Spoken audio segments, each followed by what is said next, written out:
Hello,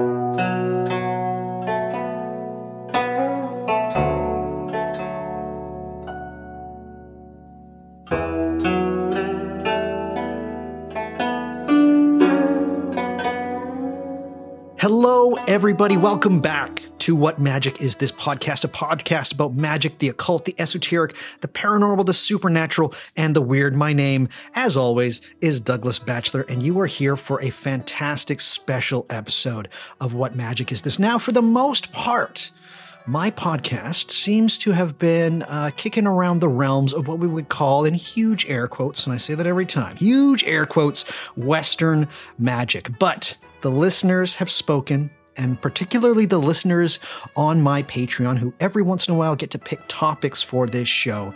They would love to have the scope of my podcast broadened a bit. And so we are going to be stepping into, I would say, somewhat unfamiliar territory for What Magic Is This. And I am so excited to do so. That is right. We are going to be looking eastward towards the continent of Asia. And to be more specific, we are going to be headed to the country of China. And we're going to be looking at something like Taoist magic. And I have a fantastic guest for this. They hail from England. After serving in the military, he studied magic and occultism in the Western tradition, but found himself returning to Asia and wanting to find out more of the magic there. Eventually, he met a teacher and apprenticed in a school of Taoist magic. Joining me today is an author who has written quite a bit about Chinese folk magic and mysticism. Welcome to What Magic Is This, Jason Reed. Jason, how are you? Hi, I'm very well, thank you. And thank you for inviting me. I'm very happy to be here.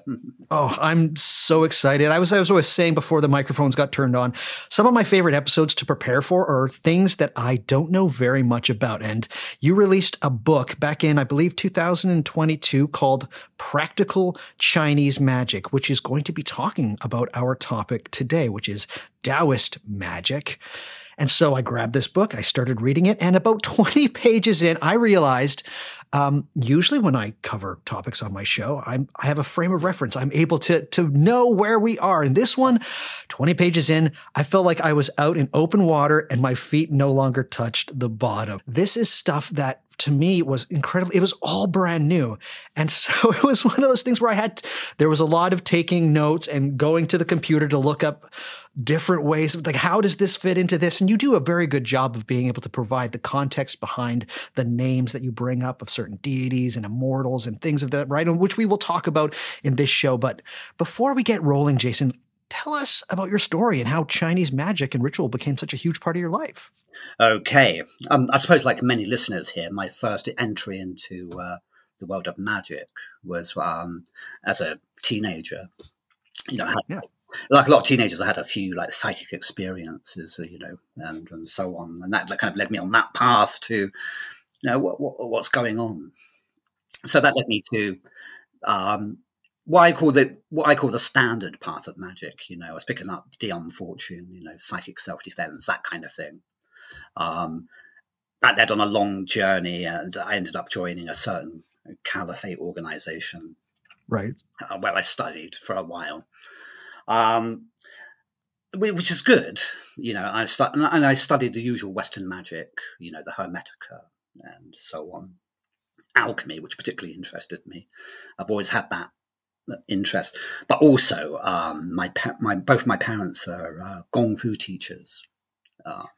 Okay, so I always had that kind of Chinese thing going on in the background, right? And I started Gong Fu at a very early age myself. So I already had that introduction to certain ideas of Chinese culture, the things that most people are familiar with, like yin and yang and qi. And I'm not going to say qi energy because that's a mistake. Okay. I used to make as well. Nice. Okay. Right. Because in Chinese philosophy, everything is qi. Like my body is qi. If you think of Einstein, energy and matter conversion, it's more like that. It's not like a separate thing. We are qi, and so on. Anyway, so I was into martial arts in that sense, and then I did university, Southampton University, where I studied history, and then I left with a history degree, and I thought can't get a job now. Like, because historians aren't exactly on most people's. So anyway, I took this really unusual step, and everyone was shocked that I joined the Royal Navy. I joined intelligence. Whoa! And for part of that, I had to study a language, and I chose Chinese. Only Mandarin, like Putonghua, as we call it. And so I was involved in that side of naval intelligence for a while. And that drew me into Chinese culture even more, because I think the main barrier between the East and West is the language. People see the Chinese characters and everything and think, oh my God, how am I ever going to break into... But anyway, learning Chinese language, it just broke open a whole new world for me, the whole sinosphere. It's like I didn't know 50% of the world before, And being an occultist, of course, I thought I must look for, Chinese occultism. But that was more difficult than, say, in the West. I can pretty much go to a bookshop like a Waterstones, pick a book off the shelf and Crowley, great. Right. Or Crowley, actually, sorry. And so you couldn't do that in Asia. No. Right. Which I'll come to. Well, you can. I will come to that in a minute. Okay. Or later. I think we're going to discuss that. So that's me up to that point.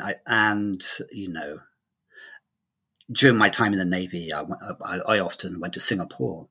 And I saw the temples there, and I visited some of the temples, and it was amazing. There's this new energy feeling that connected with me personally, even though I'm not Chinese, obviously. And that really attracted me to this, to use the Western term, current. Right. And I would also been reading like Kenneth Grant at the time, NEG. Mm-hmm. Yeah, yes. And there's all these references to like this mystical coup magic, In fact, it was wrong. It's called goo magic, by the way. Even though some things he got right, and I investigated this more, and I thought, is this really a thing, or is it one of Kenny G's, sort of like, made up things, fantasies, if you like, because he obviously has a very thin barrier between reality and magic, and that's fair enough. That definitely does. That's what he does, and it's a good technique for what the Typhonians do. So I thought, is this really a thing, and I found out actually it was, even not quite the thing that he was claiming it to be. He was obviously basing it on fictionalized Chinese occultism based on Sax Rohmer. Mm. He wrote Fu Manchu and that sort of thing, And unfortunately, I had to do my military service, but after finishing that, left wondering what to do. So I went to travel Asia and find out if there really was a Chinese magic and occultism. So I went to Asia and looked for this thing, and it was almost impossible. Okay. But eventually what I did do was I managed to get on to various versions of, like Facebook and things, or YouTube on China. I was looking for these things, and eventually I found that there were like occult booksellers, online in China, and I got into contact with these people. I bought some books to get on their good side, and then said, "How can do you know anyone who can teach?" Because I had to say, in China there are actually Taoist temples. Yeah, but they're not the places you go to. No, it's like me going to the Catholic Church and saying, "Oh, can you teach me the Goetia?" Right. It would be ridiculous, Right. So anyway, I look towards finding a master, a teacher. And eventually someone put me onto someone, and I went through a few teachers. Some were obviously obvious fakes.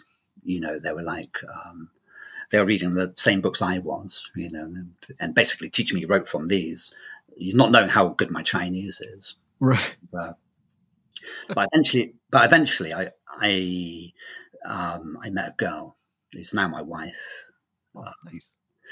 Vicky Wen, and it just happened, and I believe in destiny. After this, her grandfather was part of the lineage of the Yao Chi Maoshan Pai, which is translated as Jasper Lake Maoshan School, and that was it. I stayed with the family, and particularly with her grandfather, for 15 years, learning as an apprentice the Maoshan school of Taoist magic and cultivation.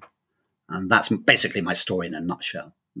Fantastic. I love that. We're going to touch on some of the schools a little bit later on in the episode. So everybody hold on to that word Maoshan. It's very cool. Yeah. Now, this is an episode about Taoist or Taoist magic. And a whole podcast could be based around this next question, but I'm going to ask it anyway. How do you describe Taoism to somebody who is not familiar with it at all? Okay, that is a really tough question. Right, because it's basic when you say Taoism. Okay, right. The first, let's differentiate between two things. Okay, there's Tao Jia and Tao Jiao.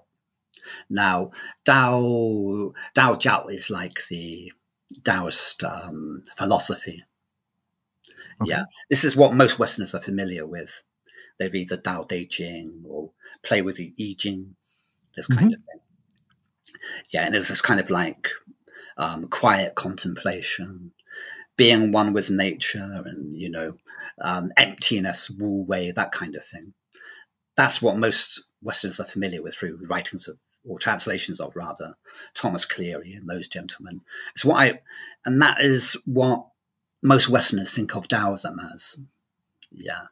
Go to China, that's not what people think at all. No. Yeah. That's a Western view of Taoism. Now, for most Chinese, when you speak about Taoism, they think of Taojia, which is the Taoist religion. And that includes, if you were to go to China and watch or Hong Kong, Taiwan, Malaysia, any of these places, you go to the cinema to watch a ghost movie or something. Yeah, you'll always see these Taoist priests in yellow robes, and making all these mantras and mudras burning food talismans or sticking them on vampire heads and things like this. Right. That's what Chinese think of when they think Taoism. Okay, so there's a distinction: philosophy and the religion itself.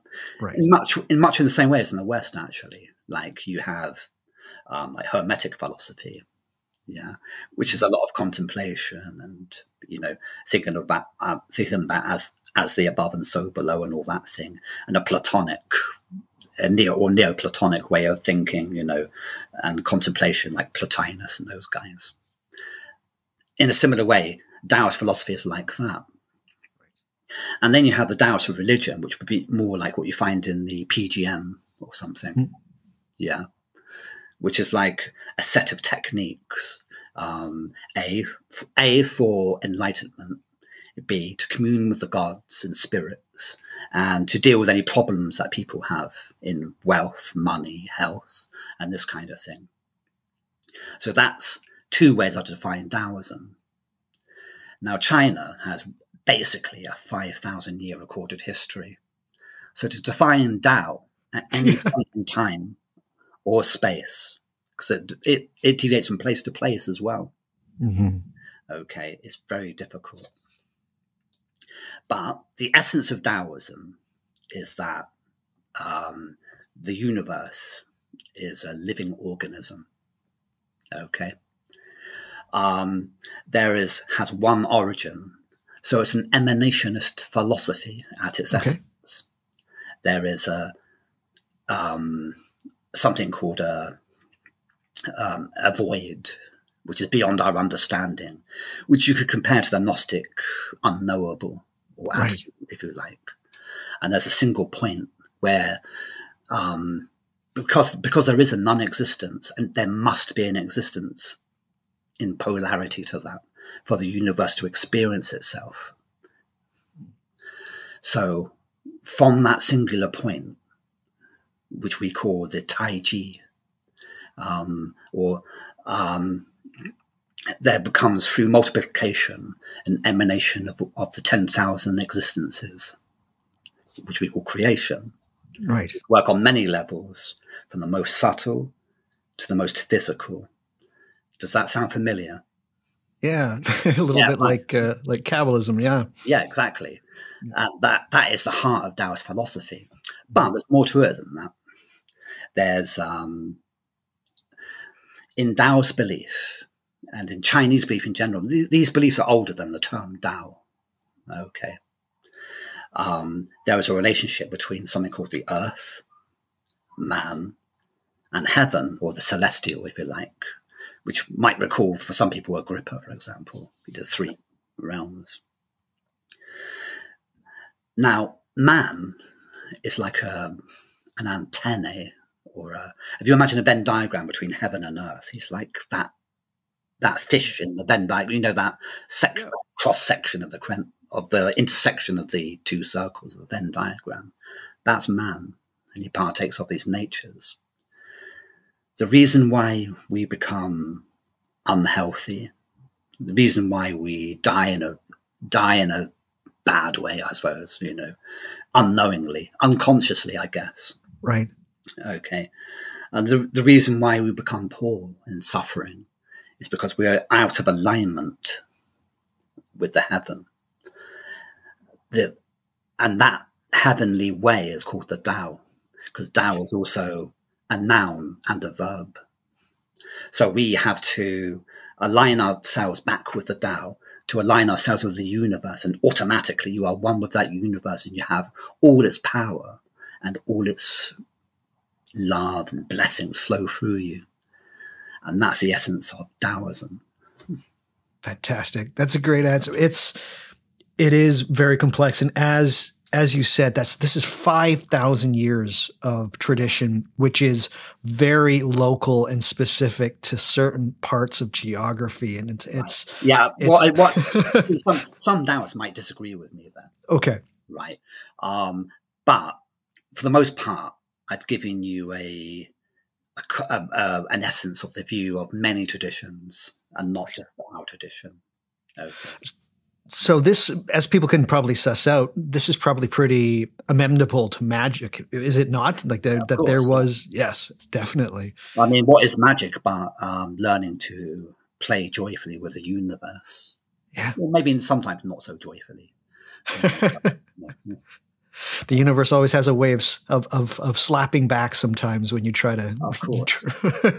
Well, basically in Taoism, you are meant to become a vehicle of the universe. Nice.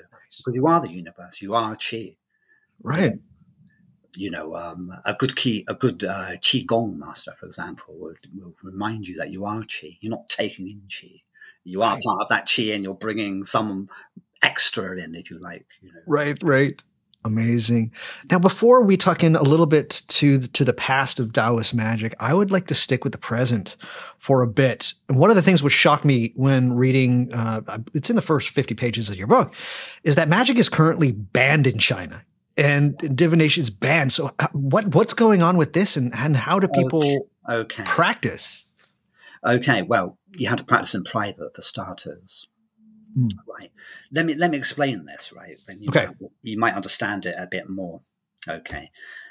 Magic, full-blown magic, and especially the darker arts like necromancy and stuff, are right out banned in China, and fortune telling is banned, but people still do it.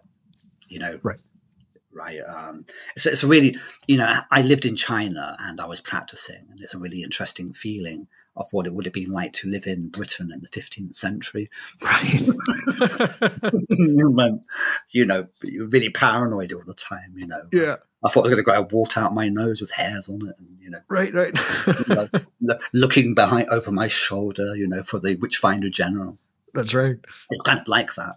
And they almost have a witchfinder general, like a religious like I forgot what they call him, like the minister of religion or something, you know. Okay. So it's more or less the same as a witchfinder general. Right.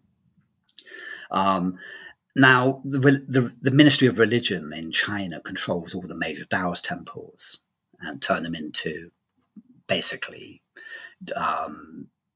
they've been squeezed through a communist filter. Right. Yeah, this doesn't quite agree with Mao Zedong's basic philosophy or the current premier of China. Right. So a lot of the underground masters that I knew used to jokingly call it the Mao Dao, but they still do good work, but on a more public level. Yeah. And to a certain extent, I can understand why China takes this position. Because it's a huge country, right? And they've had quite a lot of political trouble in the past, mainly coming from spiritual groups. Various rebellions that were held under a religious or even a cultic banner, really. So I do have an understanding of why they do it, even though I don't agree with it. I should make that clear. So basically there's a ban on certain books. Even occult movies are not really allowed in China as such. You can get them on DVD and stuff, but they try not to show too many of them. The other problem was in the 1980s. There was a very large Qigong movement that arose because Mao Zedong couldn't, basically Mao Zedong put in these policies where people couldn't afford medicine anymore. Oh. They had some economic trouble, so people turned towards folk medicine and to Qigong masters. And I forget his name, but Mao Zedong had this particular minister who healed him or herself from cancer or something using Qigong. And so there was with a nod of the head from the government and a way of keeping the people quiet about the poor state of hospitals. This huge Qigong movement started in China, and there was a lot of methods which were basically invented or reinvented. That's where a lot of the Qigong in the West that you get now comes from. It's not Right. It's not some big ancient art. No, They basically invented in the 1980s. So often you hear these things. Oh yeah, I'm learning 5,000-year-old wild crane Qigong. Probably not. It's probably created in the 1980s Qigong boom in China. Right. Even though there are ancient systems, but I'll get onto that. Yeah. So one of these, for example, was a certain cult. Was it Fei Li Gong or something like that? Fa Li Gong, and they caused a lot of troubles, and they had a lot of political power, and that's one reason why occultism has been banned in China. And also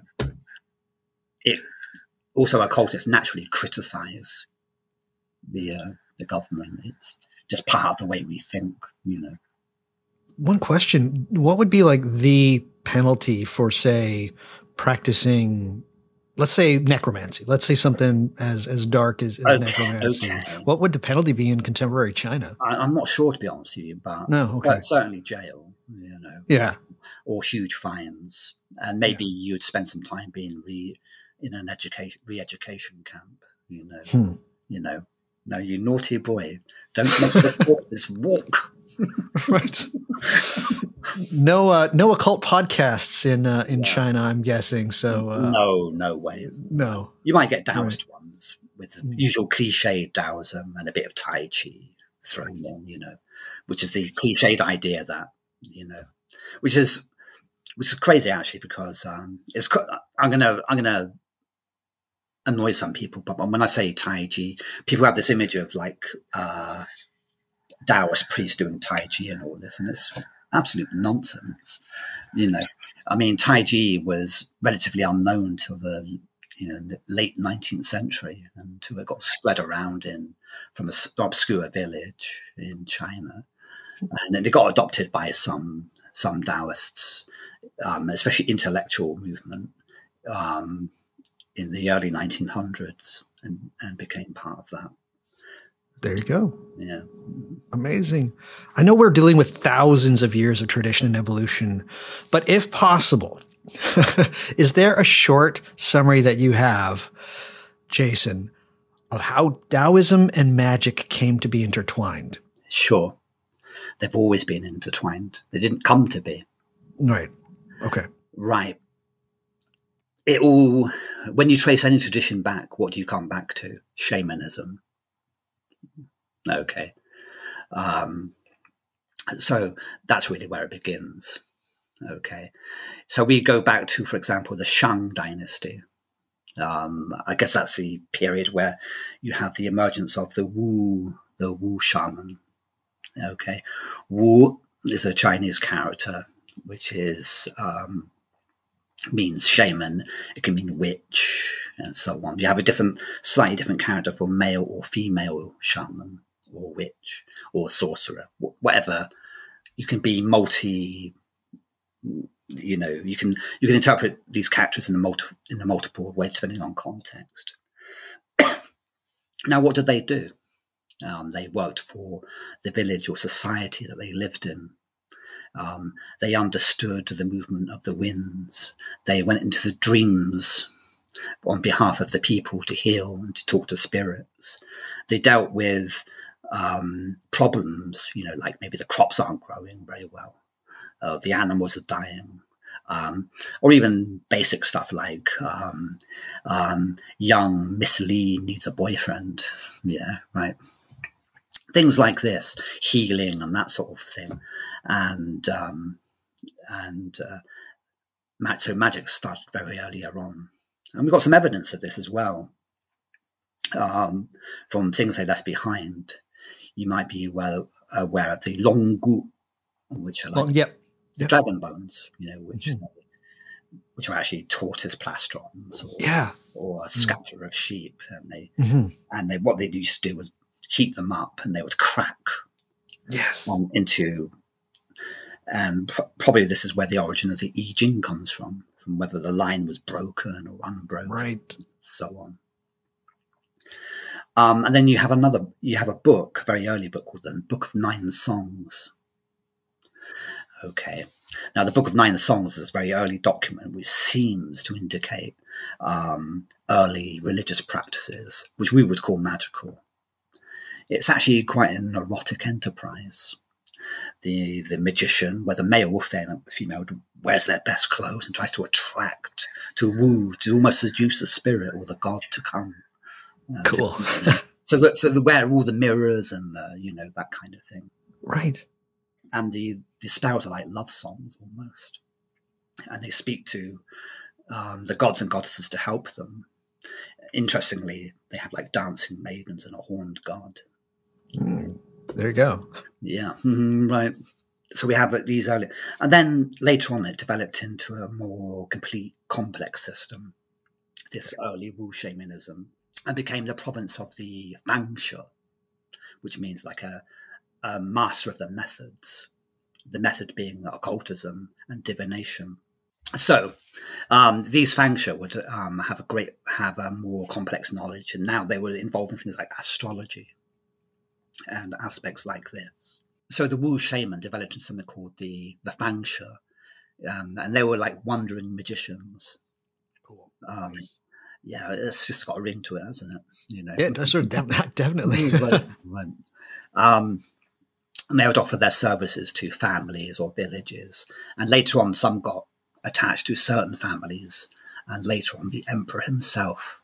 So the techniques would include weather divination and many of the same things that the shamans were doing. But also they became interested in new techniques that were being imported in from Buddhism, Tantric Buddhism.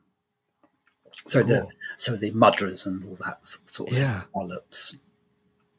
Amazing. One of the more interesting aspects of the very beginning of your book, because your book is divided into about 3 different parts. The first part is very theoretical. And you say at the very beginning, is like, this is going to be a sprint through this stuff because this stuff is so detailed in every way. But, it's just, this was where I felt myself certainly, because when you talk about things like talisman, which we're going to talk about a little bit later on here, it's like I think I know what that is. Like I kind of know why people would compose them, but the deities associated with magic within the Taoist tradition, there's so many of them, and some of the people were real historical figures that later became deities, and so I like to compare this aspect with something like Kimbanda.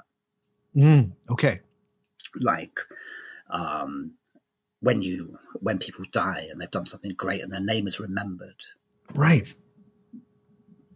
They ascend the hierarchy. The question is then, with all of these deities, what are some of the more important ones? If you can just give us, say, like a quick summary, maybe things that people might recognize if they were to go someplace, like, oh, I've seen that iconography before of a deity riding a tiger and things like this. Okay, right. Actually, the most popular ones, you could, if you walk into a Chinese temple, even in London or San Francisco, okay, you're quite likely to see the Jade Emperor. Okay, yeah. Okay, you can consider him to be a bit like Zeus, you know, in a way, you know, the king of heaven and so on. But in the magical schools, there's a kind of different set of deities. Right. So really important is a deity called Zhou Tianshuan. Okay, which kind of means 9 heaven, mysterious girl or woman. Right. Okay, and she's really highly important to the history of Chinese magic because she is the one who supposedly gave the first occult systems to mankind, meaning the Chinese people, through a guy called the Yellow Emperor. Now, at that time, the Yellow Emperor was engaged in a battle. Okay, you've heard this story countless times, by the way, even if you don't know the Chinese version. Right. Chaos versus order. Okay. It's that old age tale.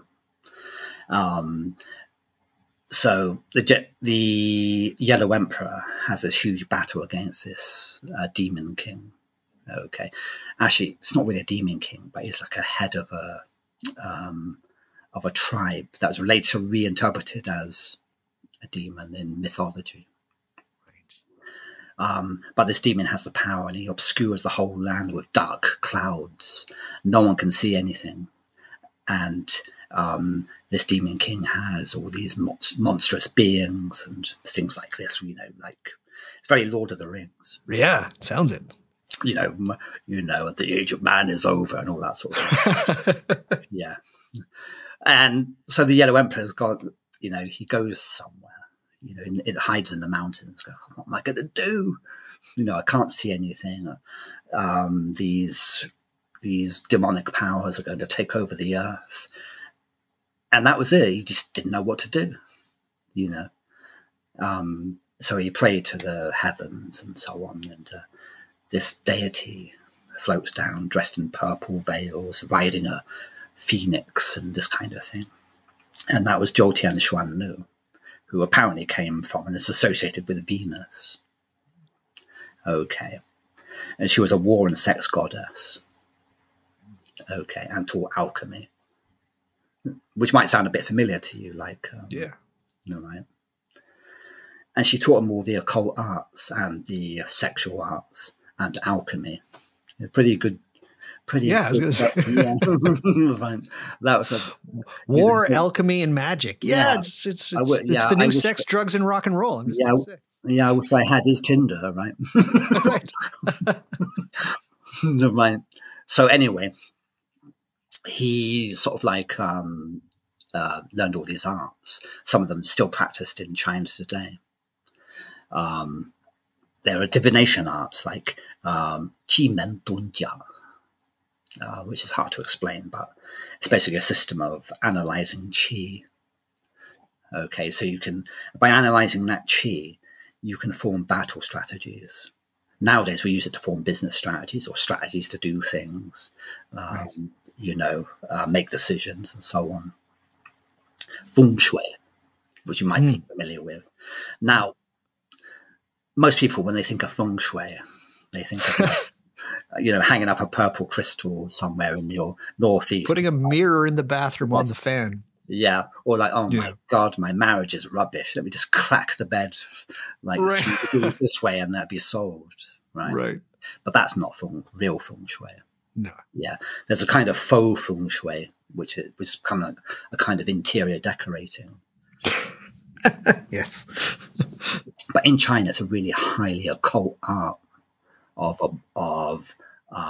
which would have been certain elements of it would have been familiar in the West. I mean, we have Stonehenge here. Things were built for a certain way, and originally Feng Shui was designed to channel the powers of the dead to help the living. It's called Yin Feng Shui or Yin Jai Feng Shui. That was the original idea of it. Right. Later, it became applied to something called Yang Jai Feng Shui, which is the Feng Shui of the houses of the living. Right. Yeah, and that's the one most people are kind of familiar with, but they still don't know anything about it. Right. Except there's a lot of people who are becoming more familiar with it, like Stephen Skinner, for example. Yeah. Yeah. Fantastic writer on Feng Shui, and he's got the real deal going on. Okay.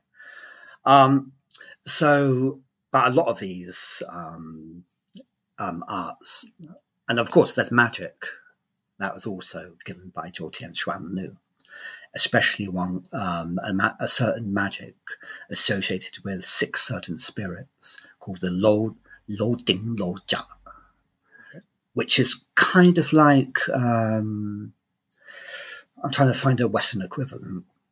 It would kind of be like angels, I guess. Okay. And they control time and space.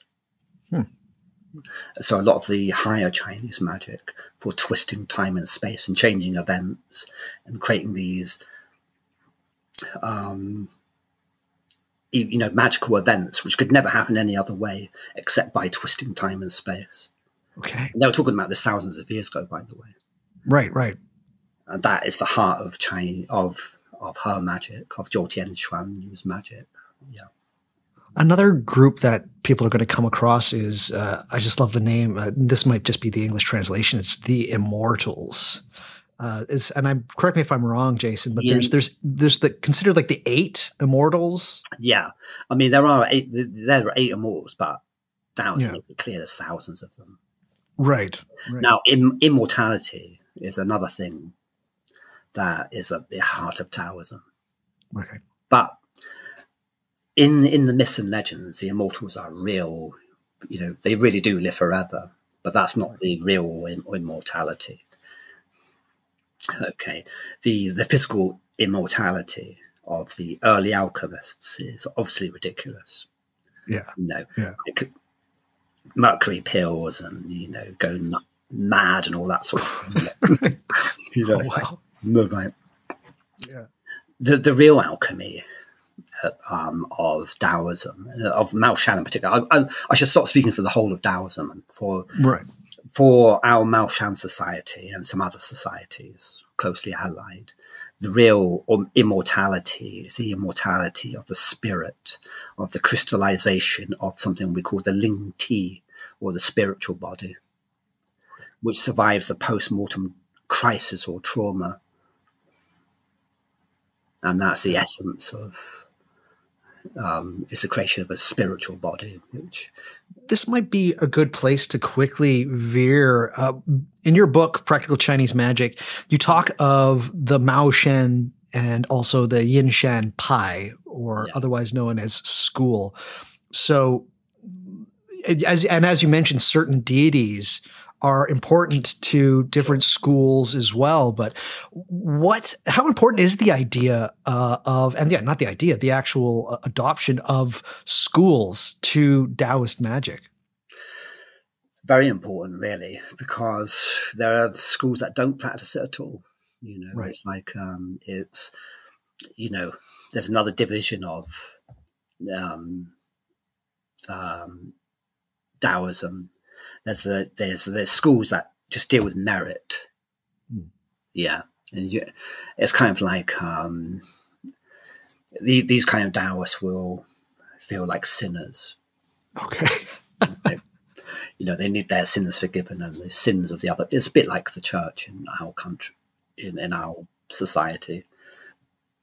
They look at their errors and they pray and do good actions to overcome this karma. Fair enough. Okay. Yeah. Well, we've all done naughty things, right?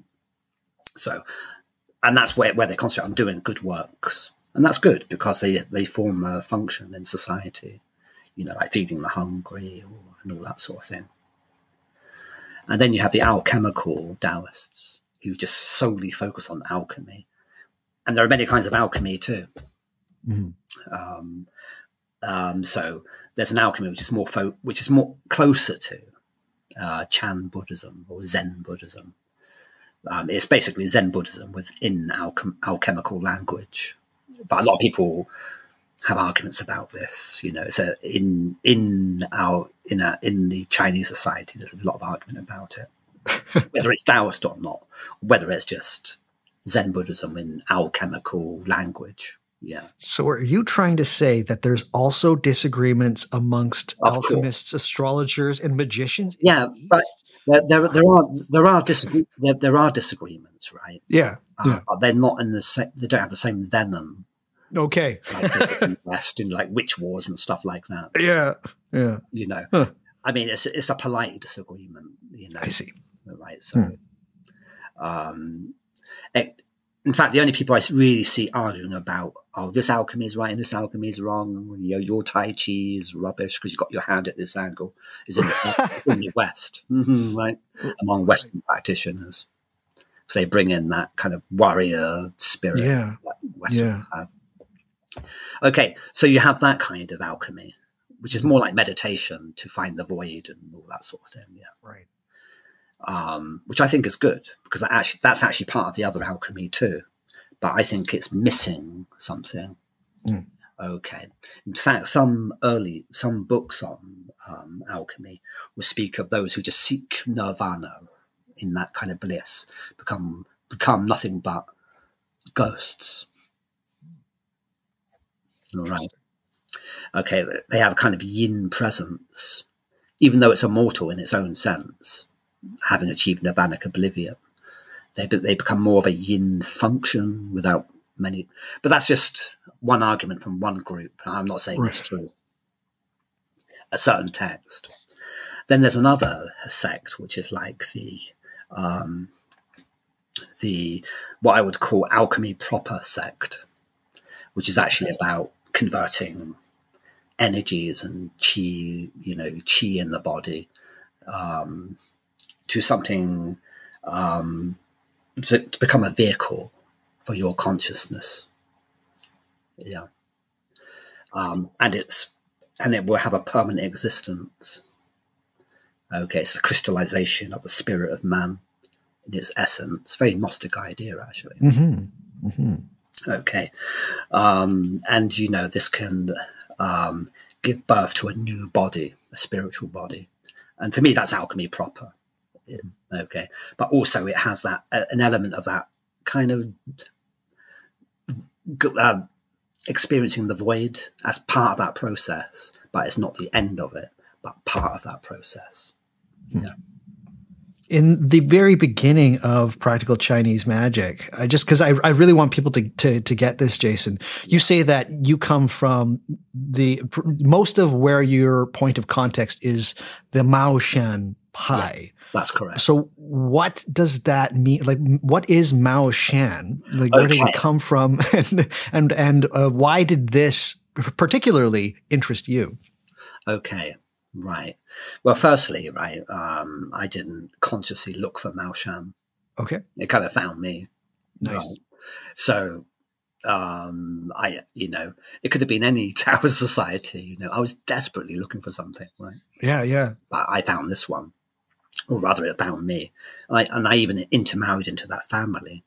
Nice. Because these kind of societies aren't something you can just walk into off the street. Okay. There's no public temples for these places.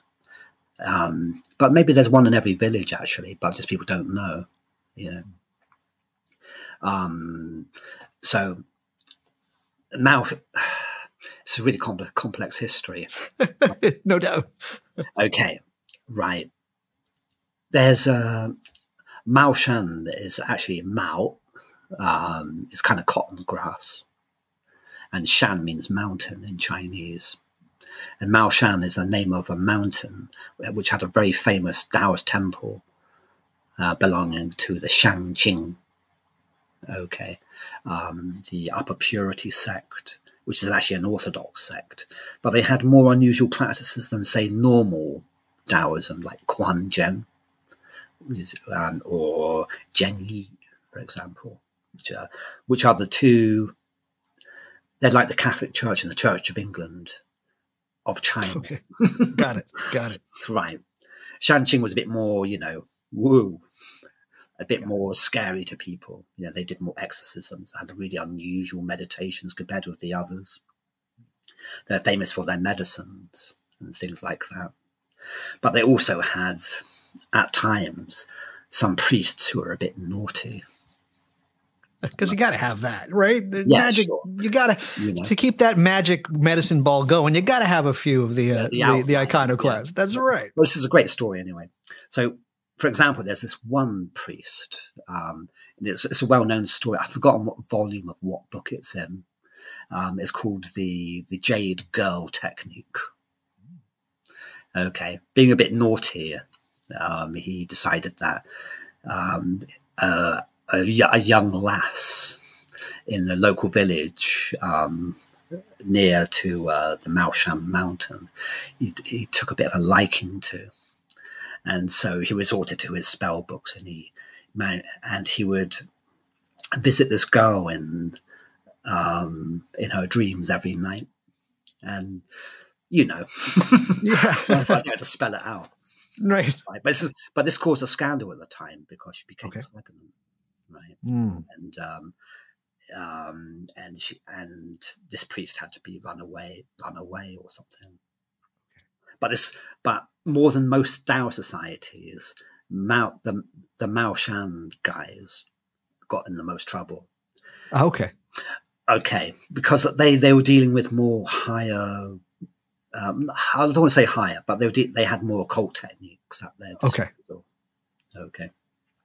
So some of these guys left Mao Shan, or people went to learn some things in Mao Shan, and it became spread in the countryside a bit like, and it mixed with various ethnic witchcraft and magic that was already being practiced for thousands of years in the countryside and in the farming communities, and even in the cities and towns, even by non-Han people. Don't forget, when you think of China, you always think of the Han people. There are many minorities in China. Yeah. And they have some witchcraft that would make your toes curl. Yes. Right. So, some of the similar stuff, say, like Thailand is famous for, they were heavily in, and also the Chinese people and these minorities are heavily involved with ancestral worship. So they had a very intense technical knowledge of the dead and the necromantic energies and how to use them. Yeah. And that all poured into Mao Shan. And there's another society which developed from Mao Shan, and that's called Yin Shan. Okay. Yin is obviously like yin and yang. The world of the living we call the yang world, or yang jia. And the yin jia is the yin world, and the yin world is that world of things that go bump in the night, things which we don't always, things that are dead or dying or don't belong to our our world. Got it. And these can intersect sometimes. So yin shan, yin mountain. The yin mountain means the collective idea of all those yin energies, ghosts and vampires and spirits, and something called yin soldiers, all as one philosophy. And so the yin shan school specializes in this kind of necromantic magic. Cool. This necromantic magic is meant to get really fast results. Okay. And that's why it was popular, mainly in Hunan province. And that'll be the subject of my next book, by the way. Oh, cool. We will talk about that towards the end of the episode. How many schools of Taoist magic are there? Or is there like no number? They've risen and fallen through time. Yeah. Even with a family or a village, there might be a special school to that. Right. I mean, even the language, like I speak basic Putong. Basically, I speak Putonghua with a Hunan accent. Okay. That's what I learned. Yeah. Right. But maybe in a village somewhere else, they don't understand what I'm saying. Yeah. You know, a village 20 miles away, they go, what up?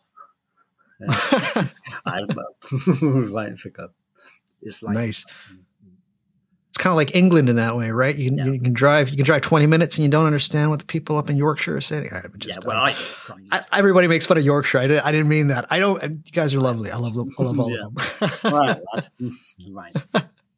I have to ask, because we brought it up or you brought it up recently, there's a couple of things that I think that people might be a little bit familiar with. And I'm hoping to maybe, if you can, again, it's so hard because there could literally be a whole podcast on Taoist magic and even something like the Mao Shan, how magic intersects in Mao Shan Pai and things of this variety. But let's talk about some of the stuff that might be familiar to people. So you've talked about qi, you've talked about yin and yang, a little bit about the bagua I've talked about on an I Ching episode I did earlier.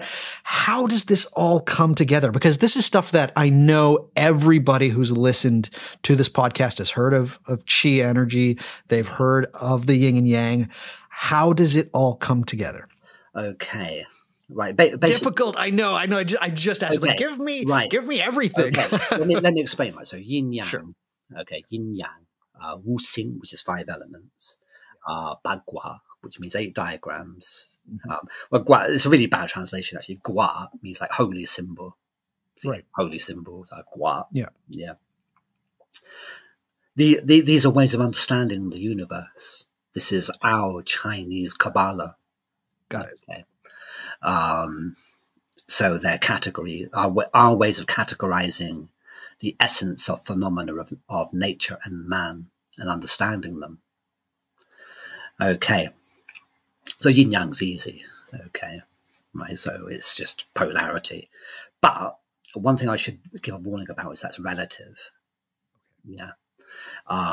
So for example, man is yin to heaven, yang to earth.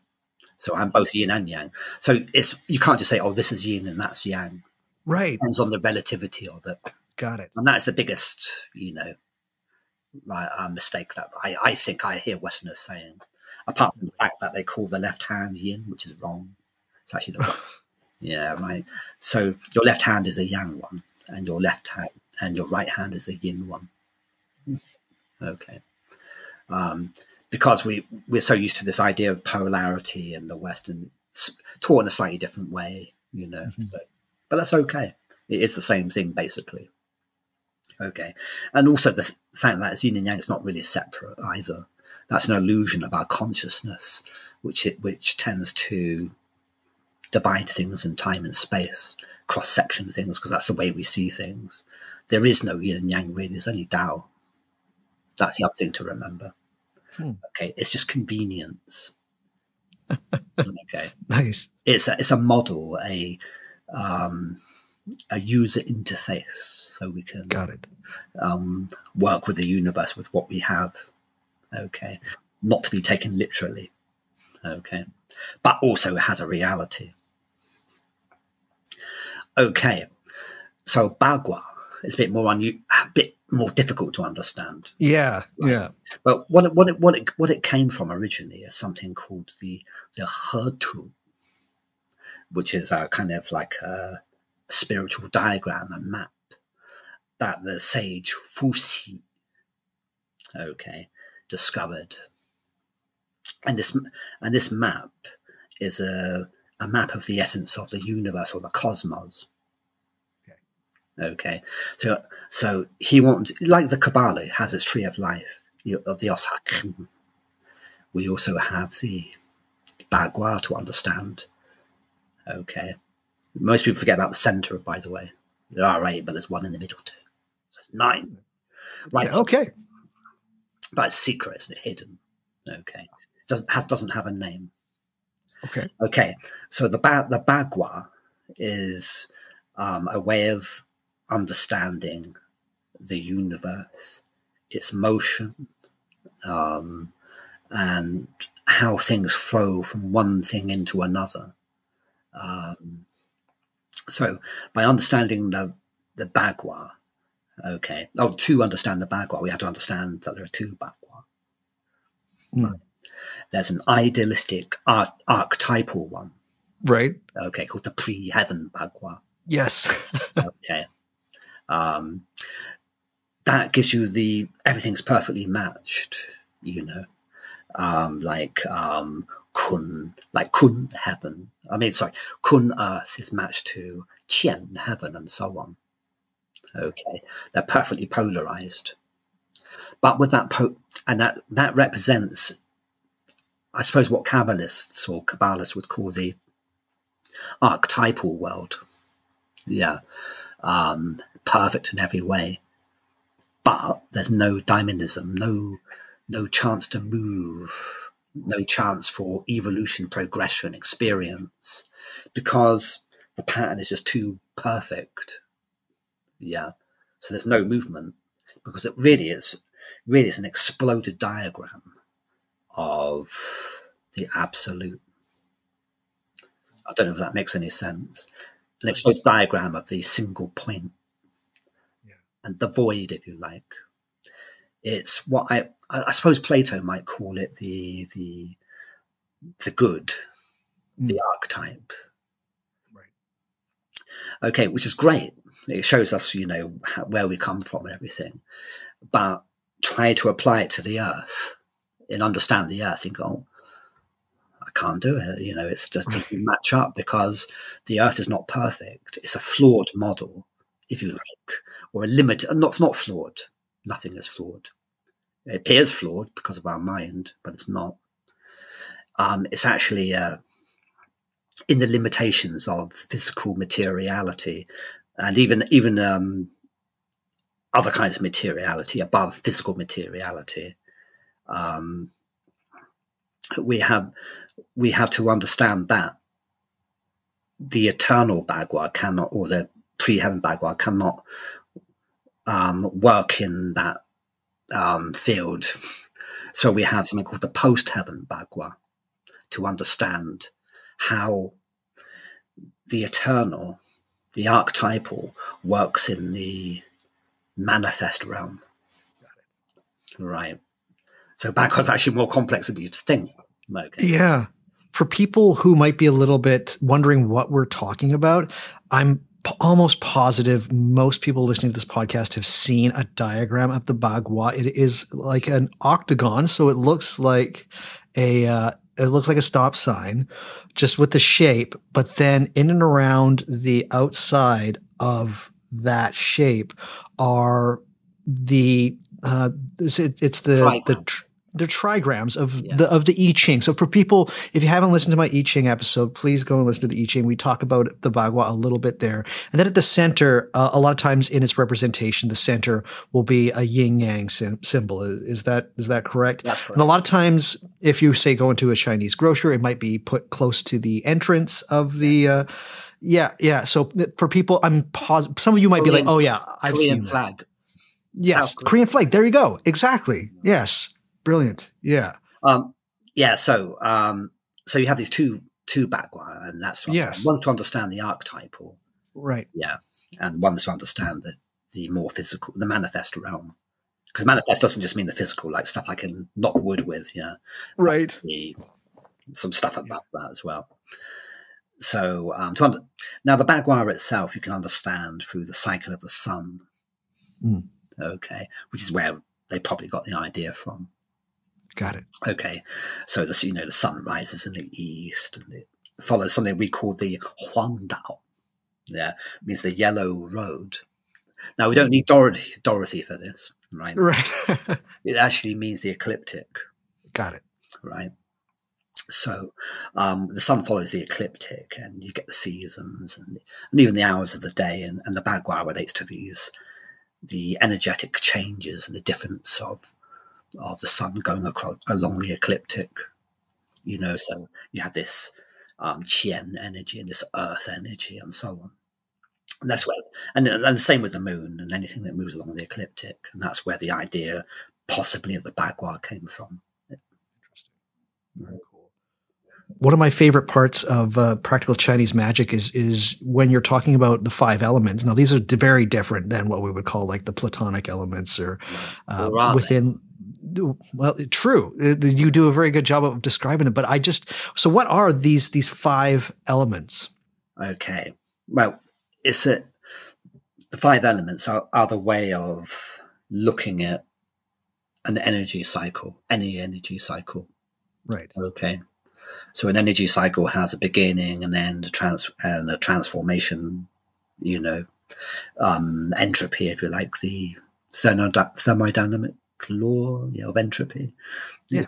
Basically, the 5 elements describe that cycle. Right. Taking a cross section of the circle of our cycle will give us one of the 5 elements, and that's basically what the elements are. But also, we can tap into that power by understanding that point in the cycle of the 5 elements. Elements is a bad translation. Okay. Like it's one of those conveniences, Right. Oh, well, Plato said, elements. Let's call them elements. Yeah, right. Well, not quite. No. Okay. Xing actually means action. So it means the 5 actions, really. Cool. Right. So there's this idea of dynamism, and it's something that actually Plato and Heraclitus also taught. So it's not alien to Western philosophy. Yeah, but the problem is that we often look at things in a static way. Right.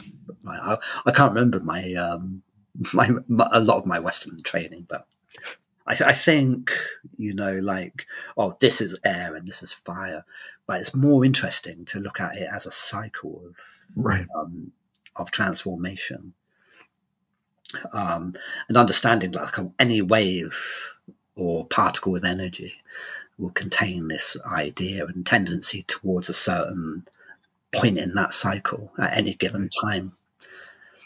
And a good magician is able to know the qualities of that energy so well that he can conjure it for himself or others for healing. Okay. Also, sometimes that cycle goes wrong in ourselves or in the world, and that can cause problems through excess or deficiency. And that's the basis of Chinese medicine and healing. Right. I would highly suggest everybody grab a copy of Practical Chinese Magic because some of the elements, it's interesting because it's not that and again, we're talking within a Western context here because we like binaries, but certain elements, it's not destroy, but they cancel out. And it's the way that you describe it is so interesting. And that was one of the points where I was like, I am on very odd footing here as far as like, I think that a Western tradition could use this knowledge by reapplying it to the four elements in. Okay.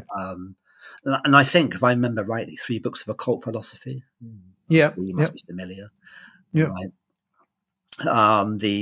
There's a chapter on the elements where he discusses change and how they transform one into the other, and that is the basis of alchemy. And hey, that's what we say too.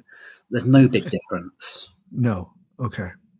Very cool. Yeah, I really like that. And you even have a nice little diagram there, and it's really quite one. I like diagrams. Yeah, I'm a huge fan of diagrams. Yeah, we call that the Sheng and Ke cycles. Like Ke is badly translated as destructive cycle. Yeah, there we go.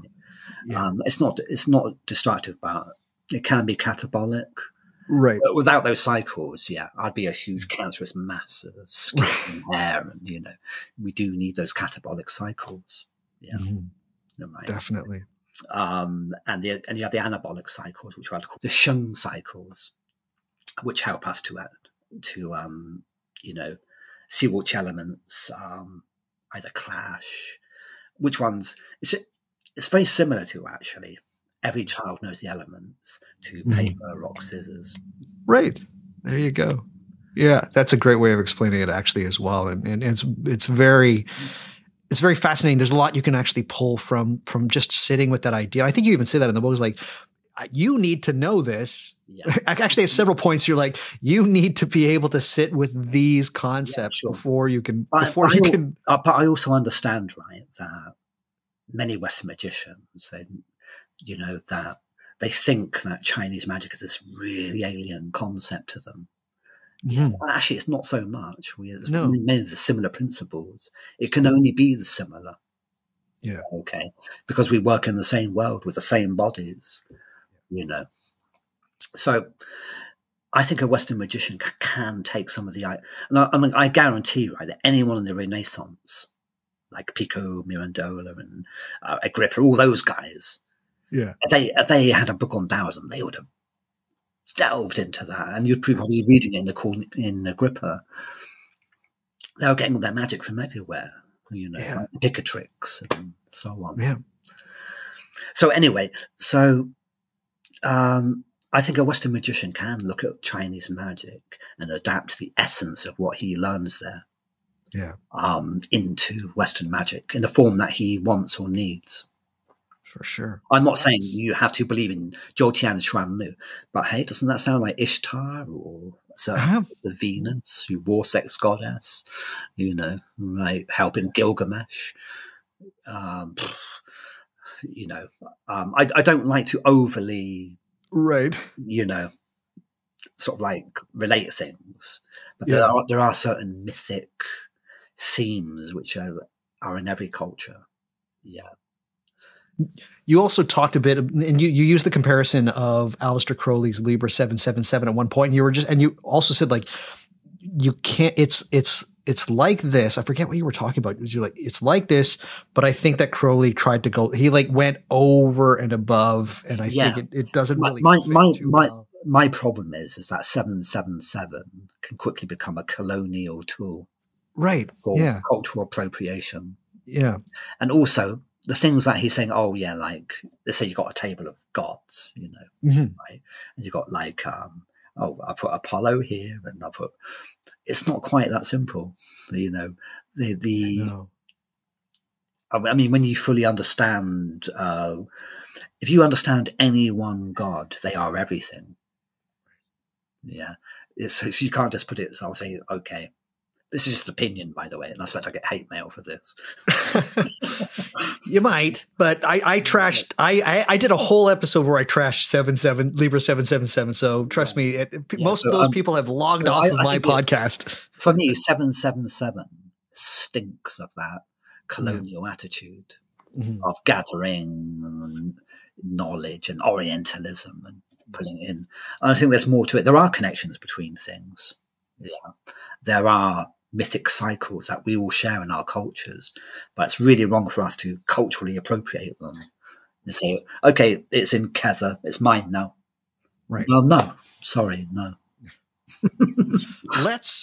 Oh my goodness, we're an hour and 10 minutes in here. Let's talk about some practical magic. So what are some of the things that would be familiar? Because you just recently said, like, while this may look strange or a little foreign to people from the West looking at this, the practical magic itself is fairly familiar. So take us through some of the techniques that are used within Taoist magic. What are the things that would be familiar to most people?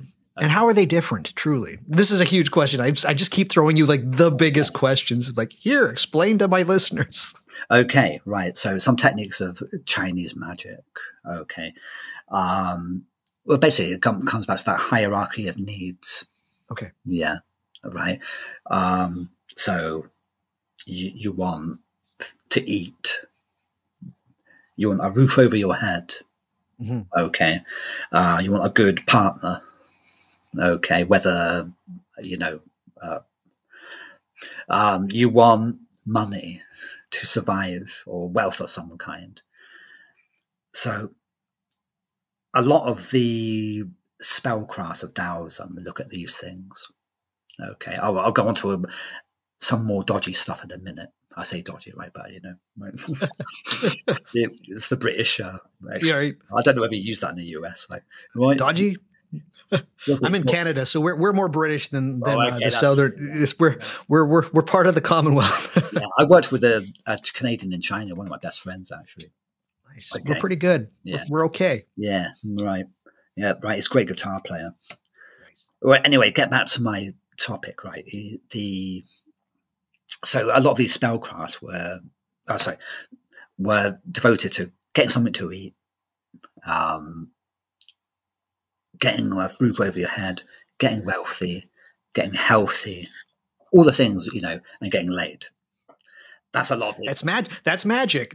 Getting paid and getting laid. That's literally it. I hate to tell everybody, the self-actualization stuff, that came way later. Like So that is the basic Taoist magic at its root levels. But that's not just it. That's just the lower tier. Right. Okay? I mean, if you don't have those things, then it's really hard to build on that. Right. Okay. Now, Taoism considers to be poor and not have your money coming in there's a difference between saying, I don't want to be wealthy. Okay. I don't want to be rich and being so poor you can't feed yourself. Now, when you have a certain kind of poverty, in Taoism, this is considered a kind of illness. In Taoism, everyone should be rich in their own way. I'm not saying you have to be like, Bill Gates or anything. Not that I'd want to be. Who'd want to? Yeah, exactly. Right. So, just to lead a good life, but Taoism considers that there to be invisible roads of wealth coming to you. But for a lot of people, these are cut off. Yeah. So it deals with that.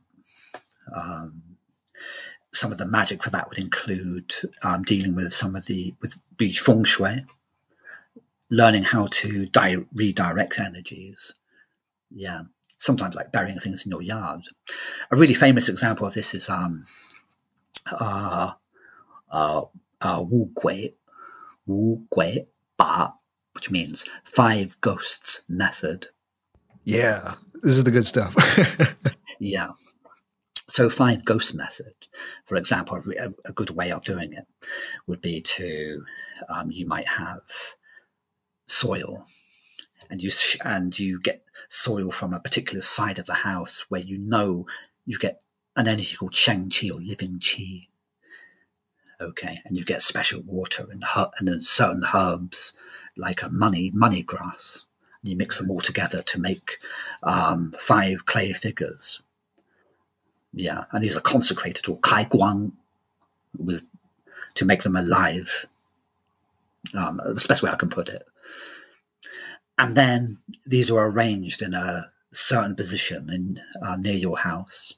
Okay, in the ground. With certain ceremonies and rituals to create a kind of permanent nexi, right? Which allows a certain kind of energy called 5 ghost energy to bring wealth into your house, into your home, into your life, and unblock those kind of things. So that's one method, for example. Love it. Okay, and there, but the idea is very much like in Vodun or African traditional religions of unblocking the way. Right. Yeah. People shouldn't be poor. They shouldn't be in need because the universe is huge and full of energies that wants you to be happy, and and Western people, still have this Christian guilt about magic and spirituality and money. Right. Oh yes. No need. Yeah. For thousands of years, Chinese have been happily worshipping money gods. Right. Right. And actually, when I married my wife, she said to me, "Marry Chinese girl, become rich." Very wise words. Well, Chinese are really good with money, because they're not. They don't have a guilt complex about it, right? Yeah. So I'm overstating the thing there, Right. but so they have this. There's no shame to be. That's one thing that we should remove. And it probably causes a blockage in us, well, this guilt about money and wealth that we shouldn't have. That's just partly an opinion, but it's a problem I see in a lot of people. Mm-hmm. Wealth is also something to do with your ancestors. Okay. So remember that earlier on I was talking about the idea of your the energies of the dead were used to channel wealth into the present generation and the descendants. Like that was the early idea about feng shui. Right. That's still a thing now. Okay. So one thing we have to do, we all have ancestors. They've done good and bad things and so on. That's just evolution. You have to accept that. Right. And we all have ancestors that go back so far that we're all connected anyway. Right. Okay, that's number one. So we don't need this thing. Oh, your ancestors, then you right. Yeah, right. A lot of those conversations were had about 7-8 years ago. And right, like, exactly. It's boring and tedious and untrue. Yeah. So, so a lot of us are our ancestors. We're reincarnations of them anyway. Mm-hmm. Right? Okay.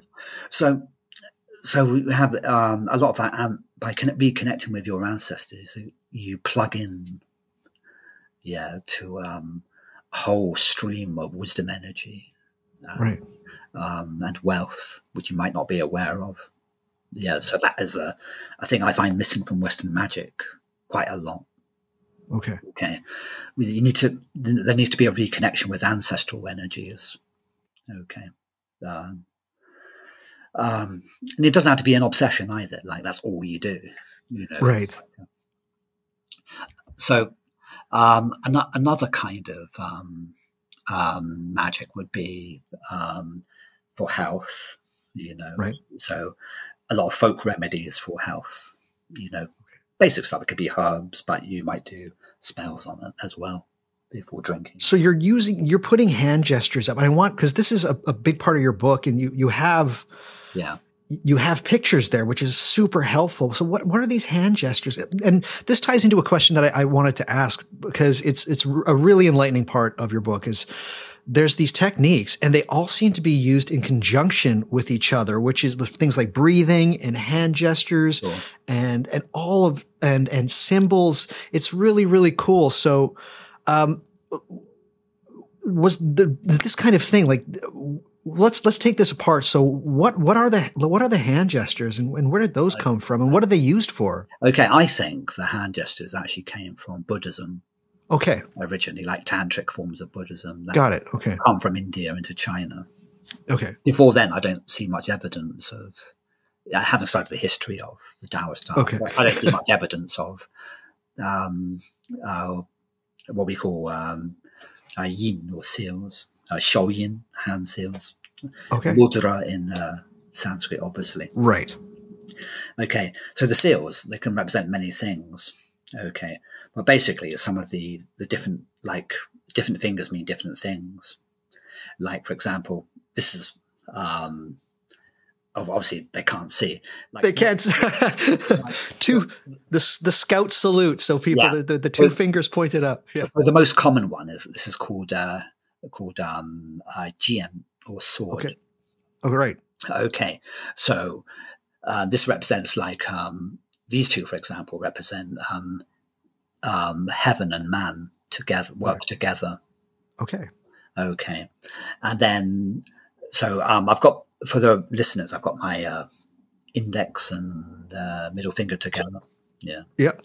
And I've got my thumb, which controls the world of ghosts, Cool. spirits, so I can control them. And that's basically what that means. Okay. So, and by combining different fingers, I have an unconscious language. Okay. Right. I'm speaking a language. You know, a lot of people say, "Oh, you're channeling all these." It's not true. Yeah. Right. What it is a hand vocabulary, Right. which I can work with. Yeah. Yeah. And it's like a kind of like I do this. I certainly got a whole stream of certain ideas connected with this. Yeah. This is the stuff that I think a lot of Western magic could really do with, because there's something tactile to using your hands that when you are trying to be in the middle of a ritual and you're using your voice, because you also bring in elements of the Egyptian Book of the Dead and talk about like before one speaks, one has to learn how to speak these things. And it's really quite unbelievable. And I love that part of your book as well. And it's brilliant how all of this comes together. Yeah, I compared that with the idea of the ceremony of opening the mouth. Yeah. You know, when a spiritual being comes out, he has to learn to speak. He has to learn to act. And we feel that's the same way. That's true in Taoism too. Yeah. We come to Taoism, for example. I say Taoism loosely, by the way. Yes. Let's just say folk magic or magical practice. We come to a magical practice, and we don't have our magical senses. Right. We don't have an ability to work in the magical realm. Mm. We have to learn to walk again, to speak again, see again, hear again. That's smell again, you know. So, right. We have to learn to act in a different way in a different world and speak a different language. It doesn't matter what language. Right. I work in the Maoshan pipe, and we have our own language, our own interface. Let's call it, I don't know, Linex or something. Yeah, that's ours. And Western magician might use another interface with a new and so on. It doesn't matter. Okay. I don't think mine is better than theirs, which is another stupid argument. Yeah, right. I think one of the really interesting things that I found out about your work through Twitter, of all places, where you were talking about this idea that when people in the West think of Taoist magic, they think, oh, they must be using the I Ching. And something you said was that they don't. It's not a huge part of the actual divination process. What kind of divination is in Taoist magic? Okay, let me explain that. We do use the we do use the I Ching. Okay, but we don't use the Confucian I Ching, which is which is the one everyone else is familiar with. Right. The I Ching has actually moved on since then. Okay. For example, there was a Taoist called Xiaoyong, who developed the I Ching into other places. Okay. And took it further and into a more Taoist realm. Okay. So, for example, there's a system called plum flower or Mei Hua I Ching. Okay. You come to me, and I observe, and I'm going to do an I Ching reading for you. And you think, oh, where's the bloody coins? Right. Maybe I'm not going to use.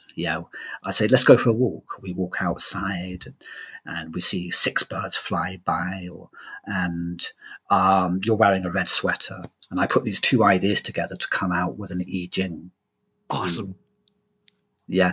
Or by your body language, or by how many times you clap your hands accidentally. Oh. Or by your mood, you're happy, joyous, and they all relate to correspondences with the bagua, and we could combine those into hexagrams. That's so cool. Well, and then we can calculate from the hexagrams. Each line in a hexagram can relate to an element and some other factors that are too hard, difficult to explain. So I can build up something from one hexagram, okay, a whole chart of correspondences and likely dates when things will happen to you. As Terry Pratchett once joked, I've forgotten what book it was.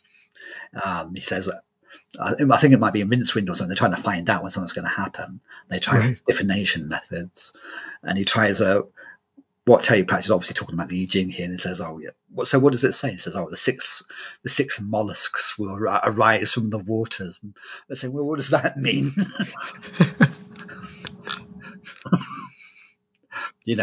So the I Ching itself, as a book thing, like toss some coins, right, and say, "Oh yeah, changing line here. That's that one." Open the book, yeah, okay, right, and read the text. Okay, Lord Zun says, you better stand on your head because the dragons are coming. Right, it doesn't really tell you very much. No. And also, a lot of those passages have been rewritten into the so-called by Confucian scholars to mean into a certain worldview, which may not be compatible with Taoism. Okay. So we have other techniques like plum flower, like I just described to you. Right. Yeah. Which basically is kind of mixture of I Ching and Chinese astrology. Okay. These are the techniques that if you go to China and say, "Oh, do my I Ching," that's what they would do. They won't do the coins and book thing on average. No, okay. Okay. There are other systems like Lo Yao or when King Wen's Gua. That's right. Yeah. Which is another system where it works like a combination of Chinese astrology, a system called Bazi, okay, which means 8 characters, okay, and the I Ching or trigrams. And we can work out basically a whole horoscope for you based on the I Ching. Cool. That's what we use. Nice. There's another thing that I'm pretty sussed in the world of divination, but I had never heard of these before your book, and this might just speak to my utter ignorance. But what are Jiao Bei? Oh, Jiao Bei. Okay, they're often translated as moon blocks. Yeah. Okay, it's a simple divination of head and tails, basically. Yeah, it's a yes or no. Yeah. But that is the basic version. There are versions. Okay. Right. Why is it so simple is first thing. It's because we usually use them during rituals. Okay. Let's say I'm working a ritual, okay, to improve your wealth. Okay. So we've got all the things together. For example, typically I would have an item of your clothing or something, and it'd be on the altar and there'd be like incense sticks, and then I'd be doing the ritual with all the rest of it. Ji Wu Lu Ling and all this. And then I want to know whether it's worked. Yeah. Now, I can't just suddenly do a baza, which takes a long time, or a chimen, which takes ages, or an astrology chart. We had to have a quick divination. So I have these consecrated moon blocks, or Jiao Bei. I hate calling moon blocks, by the way, or lingua. It's a more mouth-bound term for them. Lingua means spirit. No, it's like gua, holy symbols. And by throwing them, I can decide whether the ritual's worked or not. That's so cool. I love it. It's a way of communicating with the gods. Yeah, this is an idea that a Western ceremonial magician could take into definitely the arena. Yeah. I love it. Yeah. So you could you do a ritual, and then you want to find out whether it's clicked. Right. You need a way to speak to the gods quickly, like a text, if you like. And really, Jiao Bei are kind of like a way of a quick communication with the gods, like yes, no. Yeah. Right. But there are also systems of Jiao Bei which are more complex, where you do 3 throws one after the other. You build up I Ching again, or similar readings to go beyond yes and no to more complex readings. For sure. Something that I think would be familiar to every form of magic, no matter where you are, is the idea of talismans. So what are foo talismans? I think people might be pretty familiar with these. I think. Right. Firstly, I'm going to correct this because this is okay. Right. Foo means talisman. So okay. when you say foo talisman, you're saying talisman. Talisman. Bad, Doug. Right. So basically, we call them ling fu, which means spiritual talisman. Got it. Okay. Where does foo talisman expression come from? I don't know. But it's popular in the West, along with moon blocks and other, terms which are from the colonial period, probably. Right. Like some British guy. I mean, we owned Hong Kong for ages. We went to Hong Kong and you go, look at these people. They look like moons. So let's call these savages things moons, right? And so right. So anyway, the what's the original question again? Right. Just these talismans. A lot of times, when people see them, because I have seen these things in use, and they're usually yellow, quite small, and they have some interesting calligraphy. Yeah. What's happening with these? Okay, right. Let's go back in time to a guy called the guy who invented Chinese magic. Was a guy called Zhang Daoling. Okay. I say invented it in the truest Taoist sense of the word. And it was Zhang Daoling who really created the modern idea of the fooling as a yellow piece of paper with cinnabar writing or black ink on it, So this is quite complicated.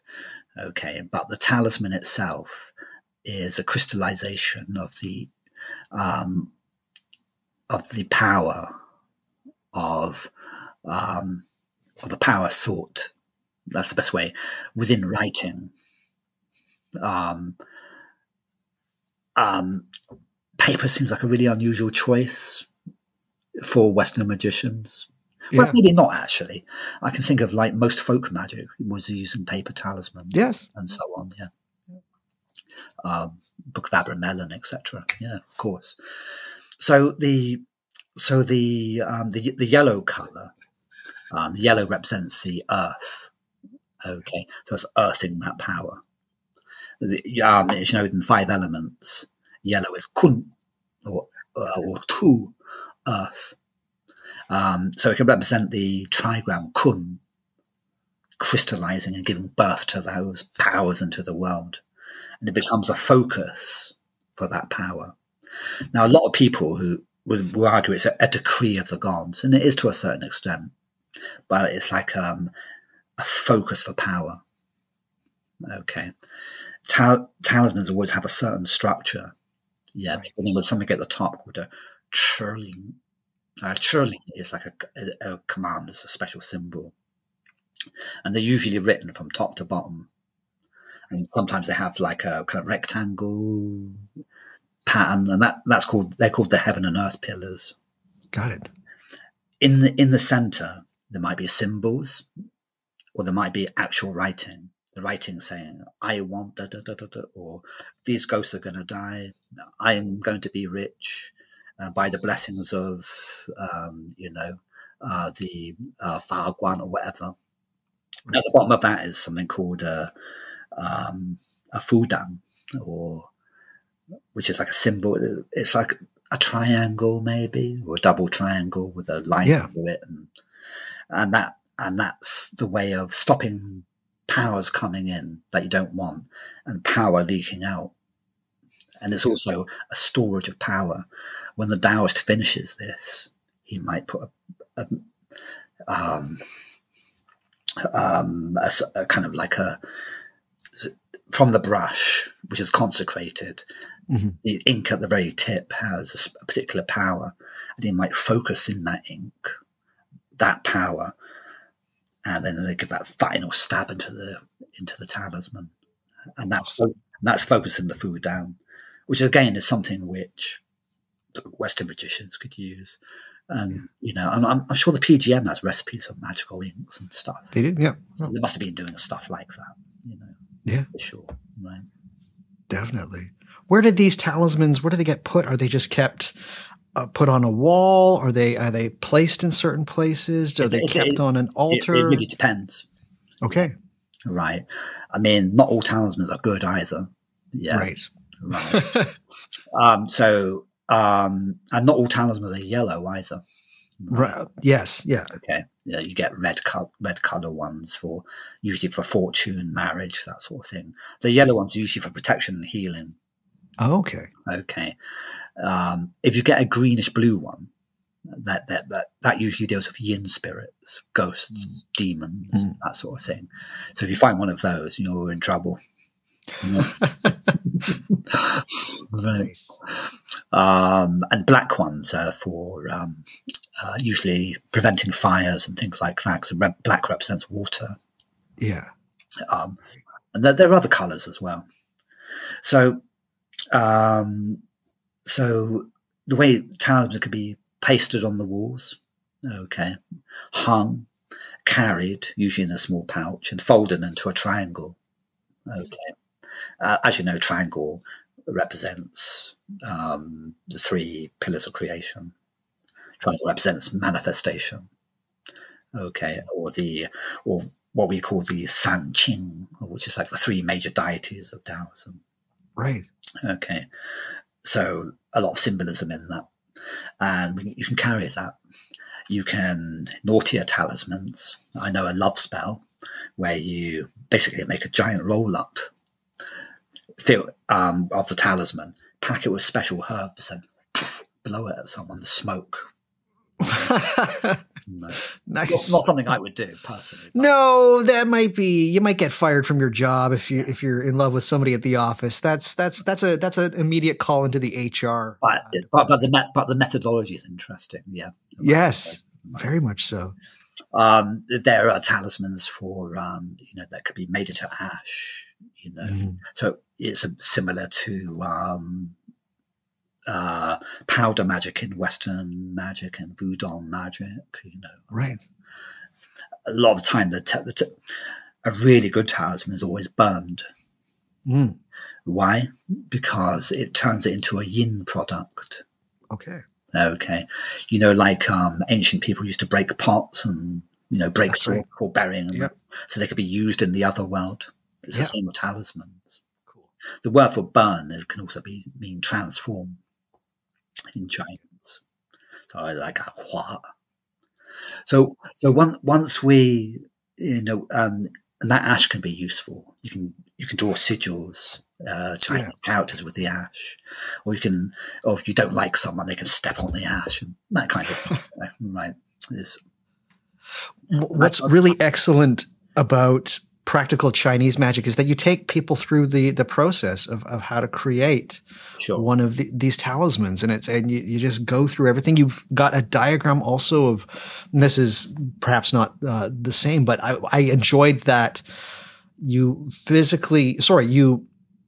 with illustrations show people how to set up certain altars and certain spaces for working, and it's really great in that way. So for somebody like me who this is very, very unfamiliar to me, that is a huge help. I have to ask you, Jason, why is it when people like myself go out and try to find information about practical Taoist magic or even magic from China or the East in general, there's next to zero information out there in book form, let alone even on the internet? Why is this stuff it's so unavailable to where I am in the world? Like in Canada, I couldn't go to any of like the New Age occult bookstores, and I'm finding maybe one book, but why is this stuff you can't find it? Simple language barrier. Yeah. Yeah, it's as simple as that. No one has. Right. Problem number one is the academic world has tended to focus on the Taoist canon. Right. Yeah. and this certain cliched idea of what Taoism is, Tai Chi, some Qigong, throw a few coins, buy some Kung Fu slippers, and that's it. They are comfy. They are comfy. They are. I have many pairs. Right? And that's a very cliched idea, but also a one-angled idea. Mm-hmm. And that's understandable. I mean, it does benefit people. The Tai Chi does keep you healthy and it has benefits. And I'm not complaining about that. But I'm saying that's just not the full picture. Yeah. And reading the Tao Te Ching and saying things like, oh yeah, when you can say about the Tao is not the Tao. This kind of cliche. Right. That's not what it means, by the way. It means that you can't describe the Tao. In any words. It doesn't mean you can't talk about Taoism or aspects of Taoism. It's actually talking about the nature of Tao itself. Yeah. In the same way that, like the Kabbalists used to argue about you can't describe the absolute, otherwise you fragment it. Right. Everything you say about the absolute can't be absolute because your very words or ideas have broken the completeness of the absolute. It's the same idea. That's what that's really saying. It's not saying what you're saying about the Tao is rubbish. Yeah. Which is a lot of, when you write about Taoism now and again, I get someone on Twitter saying, oh, well, whatever you say about the Tao, it's not really the Tao. Because they haven't read the Chinese and don't really understand what they're talking about. Yeah. So there's this one-sided Orientalist view of Taoism there. And then there's the major exportation of the Taoist package from mainland China, which is is the whole Tai Chi thing, and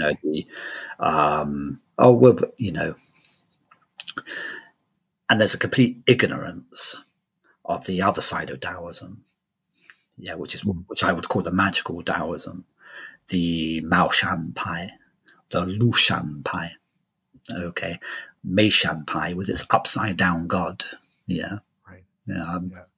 I mean, I really want to get some stuff out about these for people to read and to have a different view of that. There's another whole area of Taoism they're not familiar with. Yeah. Okay. Some of these are really obscure, folk practices. Not everyone was a Taoist priest living up in a temple. Yeah. There's a lot of folk magicians, similar to what like hoodoo in the USA, I guess, was doing. Yeah. What they were doing, and I've recently actually published a book like this called the Lu Ban Jing, which is called the Lu Ban Classic. I'll talk about it later, anyway. Yeah. So mainly the focus in academia has been on what I would call orthodox Taoism. Okay. The more philosophical side, I think people, but even the Orthodox religion, they've studied the Catholic Church, but they haven't really gone down to look at other aspects. like what the Wicca of China. I'm using the Thelema of China, the rest of it. Mm-hmm. The folk magic and the Hermeticism of China, which is not part of that main body. Basically Quanzhen and Zhengyi, the main temples of, and Wudang, the main focus of Taoism in China and Asia. But also, carry on. In the 20 years that I've been looking at magic, it's only in the last 7 that I've actually seen like a real huge interest in magic from mainland China through its history. And so I have to ask you, do you see it? Do you see that starting to grow? I do start to see it pick up. Yeah. I think it is necessary. Okay. Right. Just look at our history, right? So you got from, for example, India, like in the 19th century, like no one really knew anything. Yeah. Right. And some scholars started translating some materials. Yeah. Obviously, sometimes but mainly just the main Brahmin stuff, like, and these, or people were writing about these like sultry cults, like, and they worshipped the lingam. Oh my God. Like, and then as the 19th century came up across, there's Blavatsky. Yes. And she kind of like half invents this idea of Tibetan brotherhood and all that. Mm-hmm. And she could do that because no one actually had really been to Tibet that much. Right. Right. It was hard to get there. Yeah, right. But then gradually, over time, you start getting real Tibetan teachers here. I mean, they would translate. People had generated enough interest to, translate the tantras, and I mean, there's a Tibetan center down the road where I live. They're everywhere now. Yep. Right. But that would have been unheard of in Blavatsky's time. Yeah. Mm-hmm. And I think that it hasn't happened with China yet. No. Right. So you still get these, like, many of the books I buy on Chinese magic have been like basically fantasy. Yeah. Yeah. Like, they give maybe some basic knowledge of Chinese magic, but they're not really based on what Chinese actually do. Right. The same process needs to happen, from so we've got like India and Tibet, and, yeah, but the language barrier again, so it just takes some. I think in a few years it will just pick up more and more. Yeah, I think a lot of stuff isn't translated. It's not.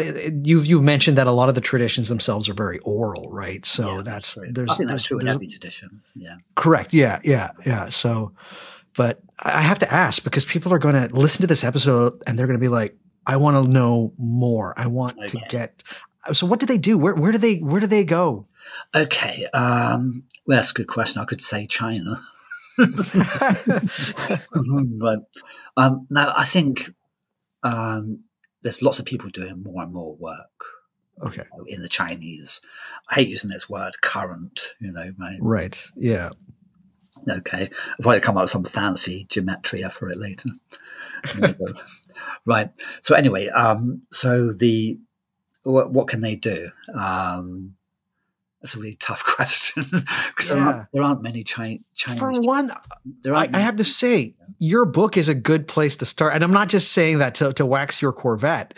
Yeah. Your book is like one of the first times it was like, this is actually, it doesn't look like philosophical practices that I kind of know about pushed through the sieve of Western culture to get something else. Yours is one of the first things that I read was like, oh, this is actually, which is why it was like, a lot of it was so over my head and unfamiliar. It's like, this is the real deal, right? Yeah. And, this book, I wish I could rewrite again, but, but I guess all authors say this. Yeah. Right. But I've written a few books since then as well, so you can always. Yeah. It's not actually Practical Chinese Magic. It's not the first one I wrote. The first one I wrote was Thunder Magic, right? Which isn't calling the thunder, Right. Taoist magic is cool, but it's not like airbenders, right? Right. You'd be surprised who I meet and who kind of like thinks this is what it is, right? Right. Study Taoist magic and you're like X-Men in 2 weeks.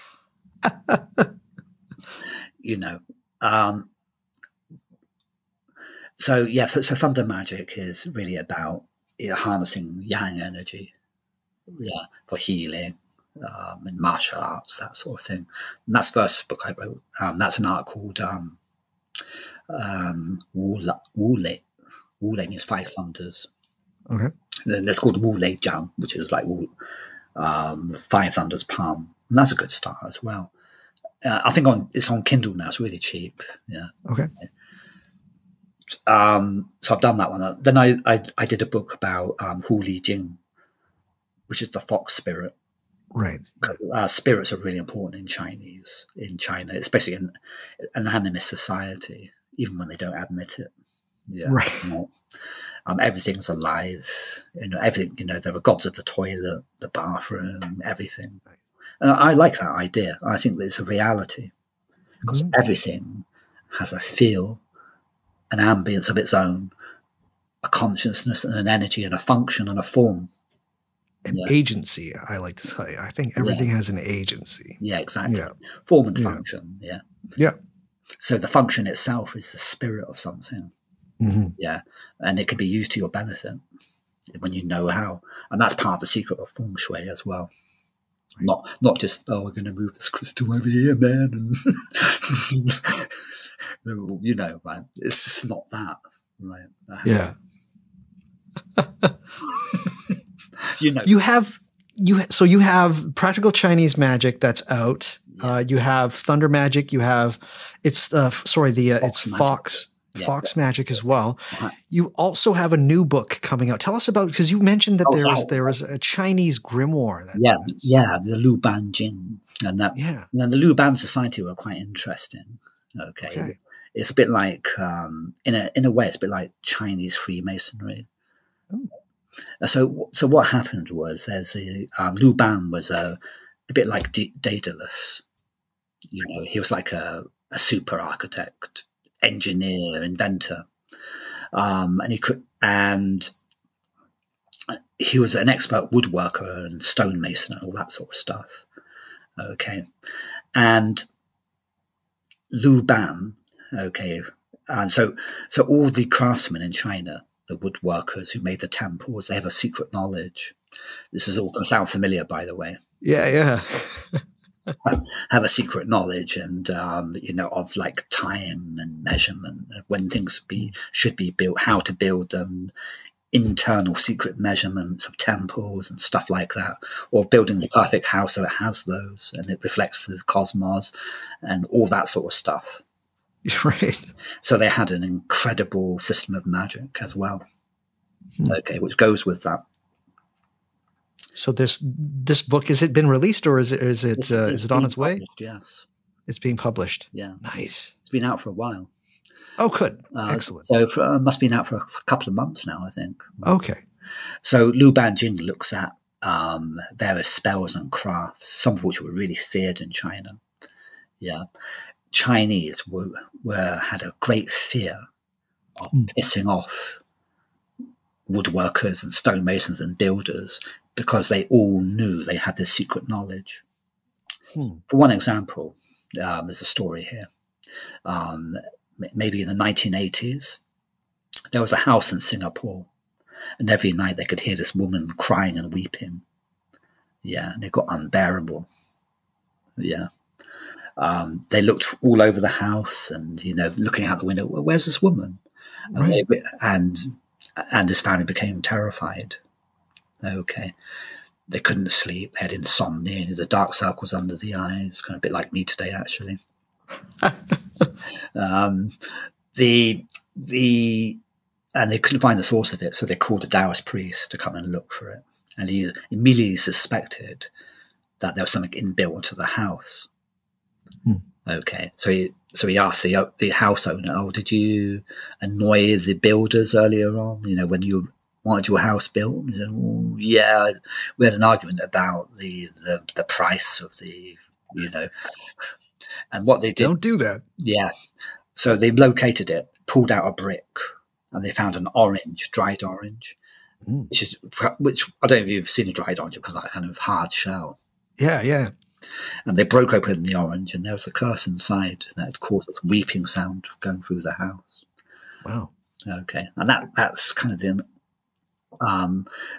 causing poltergeist activity in a house is a speciality of Lu Ban. You can find some of the spells in my book, by the way. Amazing.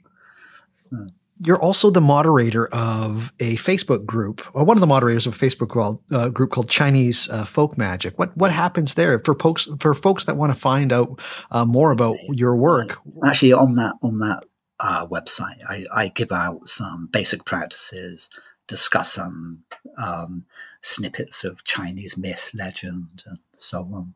Right, so it's actually picked up quite well. Actually, I thought, oh my god, yeah. It's well over. Right. What is Jasper Lake Maoishan? It's the name of our sect, you know. Okay. So Jasper Lake is Yao Chi, is a lake in Chinese mythology where the Great Mother of the West lives, and it's a place of immortality and paradise. And, you know, a bit like, you know, Candy Rock Mountain I love it. So what's next for you, Jason? What are you currently working on? And also, where can folks find Okay, your right. I'm work? working on 2 books at the moment that kind of go together. Okay. In Mao Shanpai, we believe the 2 greatest transformatives in magic and in man's life and alchemy are sex and death. Okay, so the first book is about death, and it's called The White Book. It's a book about the technical knowledge of death and dying that was known through thousands of years of dealing with ancestors. Okay. So it looks at the magical technologies of dealing with the ancestors and the dead. Okay. So it looks at the process of death in Chinese belief. A bit like Book of the Dead type stuff, you know. I love it. And journeys through the hells and that sort of thing. It looks at mediumship and some of the doctrines of the Yin Shanpai, which is about necromancy. Yeah. The good stuff. Yeah. Right. But also how death is a transformative thing that we can use. Okay. And not to fear it. Yeah. And not to push it aside in the back of our minds. Nice. Okay. And that's the white volume. Right. Along with that would be the red volume. And that's about the life, birth, sexuality. Okay. And some of the practices involved of that. Another great transformation. Yeah. Transformative energy that we need to face and look at without shame. You notice the 2 great transformation energies often carry a lot of shame and guilt, you know, right. Get rid of. We don't talk about the dead. Yeah. We bung our old into homes and all that sort of stuff. We forget about our ancestors. And the same with sexuality. You know, it's something that the West is having to process. I mean, we have a whole psychology based on that, you know. Indeed. When are these coming out, Jason? I'm not sure yet. Not sure. The first volume may be end of summer, autumn, maybe. Oh, wow. That'd be the necromancy book.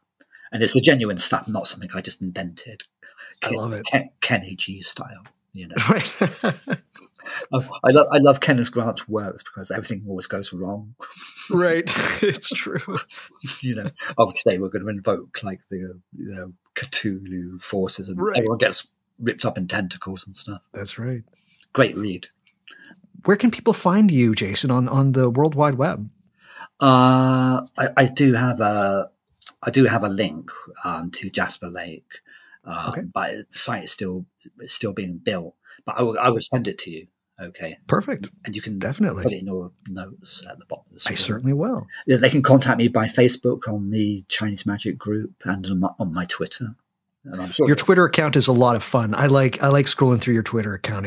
There's good stuff on there. Yeah, I like to give out some little snippets. So things that people because when I first started out in Chinese studies, it was really boring.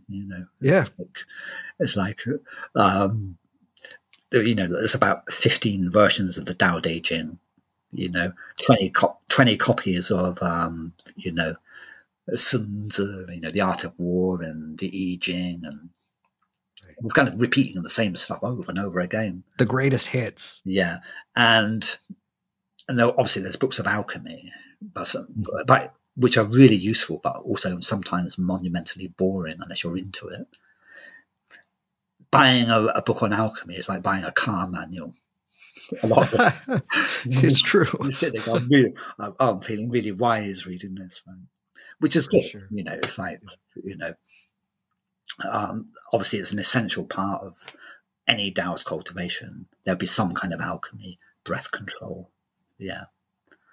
In fact, really magic is the service side of the work that you do in your self-cultivation. But when you do that self-cultivation, you need to give something back. Yeah. Right. Nice. This is a general rule in Taoist magic, is you can never take anything without giving something back. Otherwise, it will take from you. Yeah. What a hell of a sentiment to end it on. I love it. That is great stuff. Jason, I really enjoyed Practical Chinese Magic. It was a heck of a ride. Again, it's one of those things that I want to spend a bit more time. I like the techniques very much so. Sure. And I'm going to try and find a way of, it's one of those things I got to bring it on, because this kind of stuff, when I start to look at something that's very new to me, initially I'm very hesitant. I'm like, whoa. But there's things here that are just like, well, you're free to ask me any questions or definitely anytime you wish. Yeah. East or West, we all work on a spiritual path. And it's time to break those barriers that, I will have links for all of the places which you can find Jason's work, as well as find his books, on the show notes to this episode that can be found at whatmagicisthis.com. There's not going to be a ton of links for this episode because finding information on Taoist magic is really quite ridiculous. It's kind of scary how little information there is out there, but there will definitely be some links and a couple of web pages that you can click around. But please join the Chinese Folk Magic Facebook group if this kind of thing is very interesting to you, as well as grab a copy of Practical Chinese Magic. I really had a great time with this book. I thought it was wonderful, and it was really something that I was not expecting to be as interested in as I was, and as out of my realm as it was still a very enjoyable read, and I found a lot to relate to within that book, and Jason's a very good writer as well. So links for all those things can be found at whatmagicisthis.com. Also there you can find a link to my Twitter account, my Facebook account, as well as my Instagram account. I'm on all three social media platforms, some more than others. That's just how it goes sometimes. Do you think that I'm doing something kind of fun and pretty cool here on What Magic Is This podcast, and you'd like to support me in some way?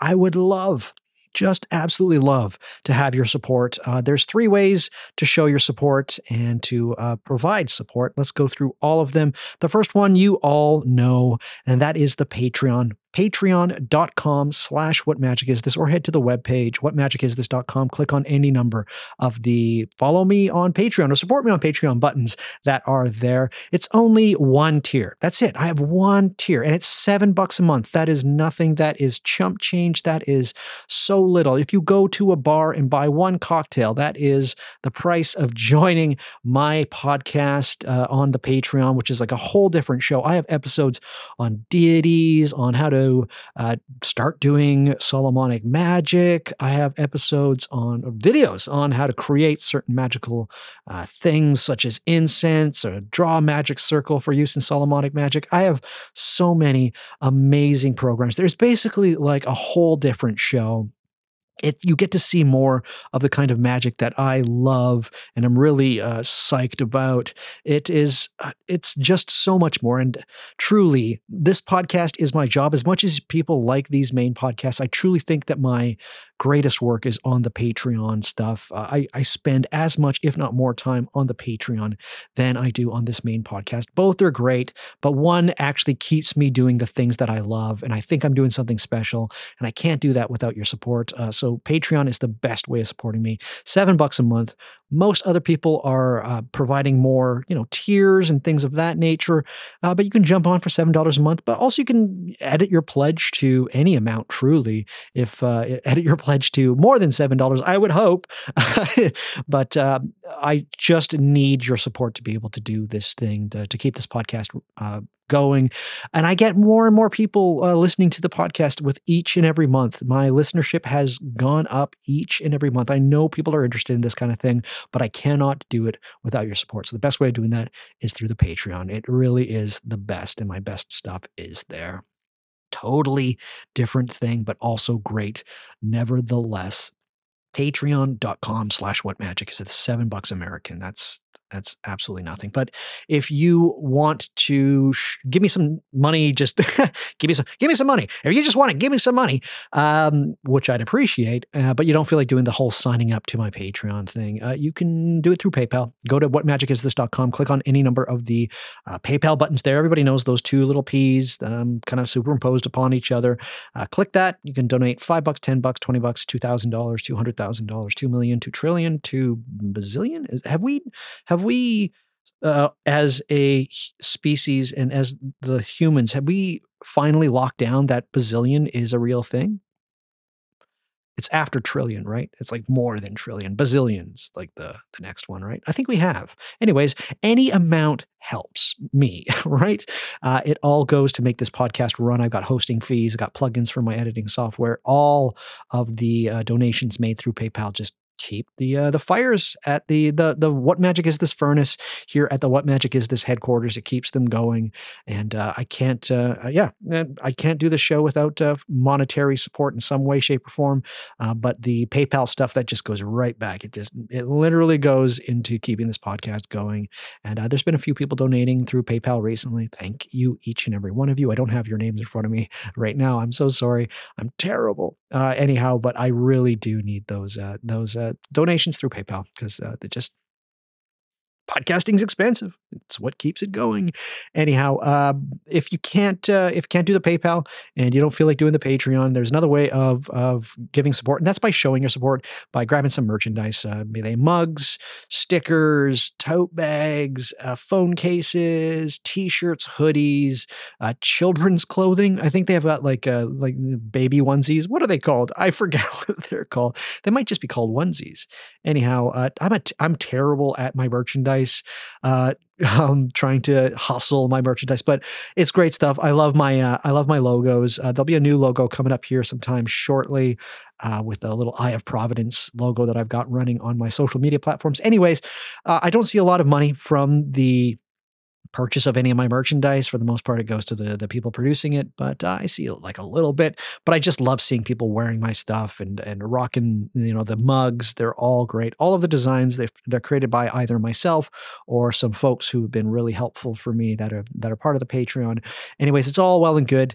If you do grab something from there, be sure to send me a picture. I love seeing it, but that is a way to put something on or to have a cup of coffee at the office and show your love for this crazy, weird podcast that I got running here and have running for nearly 5 years. My goodness, time flies, tempus fugit, all of that kind of thing. But the one place that I would love to see your support more than any other place would be the Patreon. Again, one tier, $7 a month. As soon as you could there's over, I think I'm pushing over 60 episodes there already. There's so much stuff there. There's a lot of episodes, either videos or audio. Anyways, it's so great, and I love doing that. So if you could see your way to supporting me somehow, in some way, preferably Patreon, I would love that. This is my job. It's what I want to do for a living, and I can't do that without your support. So please, if you can find your way to supporting, I would be greatly appreciated. But all of these things, all of the book recommendations, where to find Jason's work, and all of that great stuff are available at the website, the homepage on the internet for What Magic Is This, and that is at whatmagicisthis.com. I'll see you over there. Jason, we scratched the surface here. There's so much more we can talk about. I hope that if I asked you to come back on sometime in the not too distant future, you'd come back on and we could talk about maybe when my book on necromancy comes out. Yeah, that'd be fun. I love that stuff. In full, yeah, right. Absolutely. Jason, it's been so much fun. Thank you so much for your time. And I can't wait to see what more you produce. But everybody, grab a copy of Practical Chinese Magic. Make sure you find Jason on the World Wide Web, the Twitter, the Facebook, the Facebook group. But that's the episode so far. My goodness, there's so much more to talk about. We'll have to have Jason back on because there's just so much. But thank you so much for joining me today. And yes. Perfect. That's the show, everybody. Thank you so much for tuning into What Magic Is This. We're going to come back sometime in the next 2 weeks. We're going to talk about more of this austere, ancient, amazing thing we like to call magic, witchcraft, the occult, and the esoteric. Until then, I want each and every one of you to stay healthy, to stay hopeful, and to stay luminous. Until next time, everybody, take care. Bye-bye.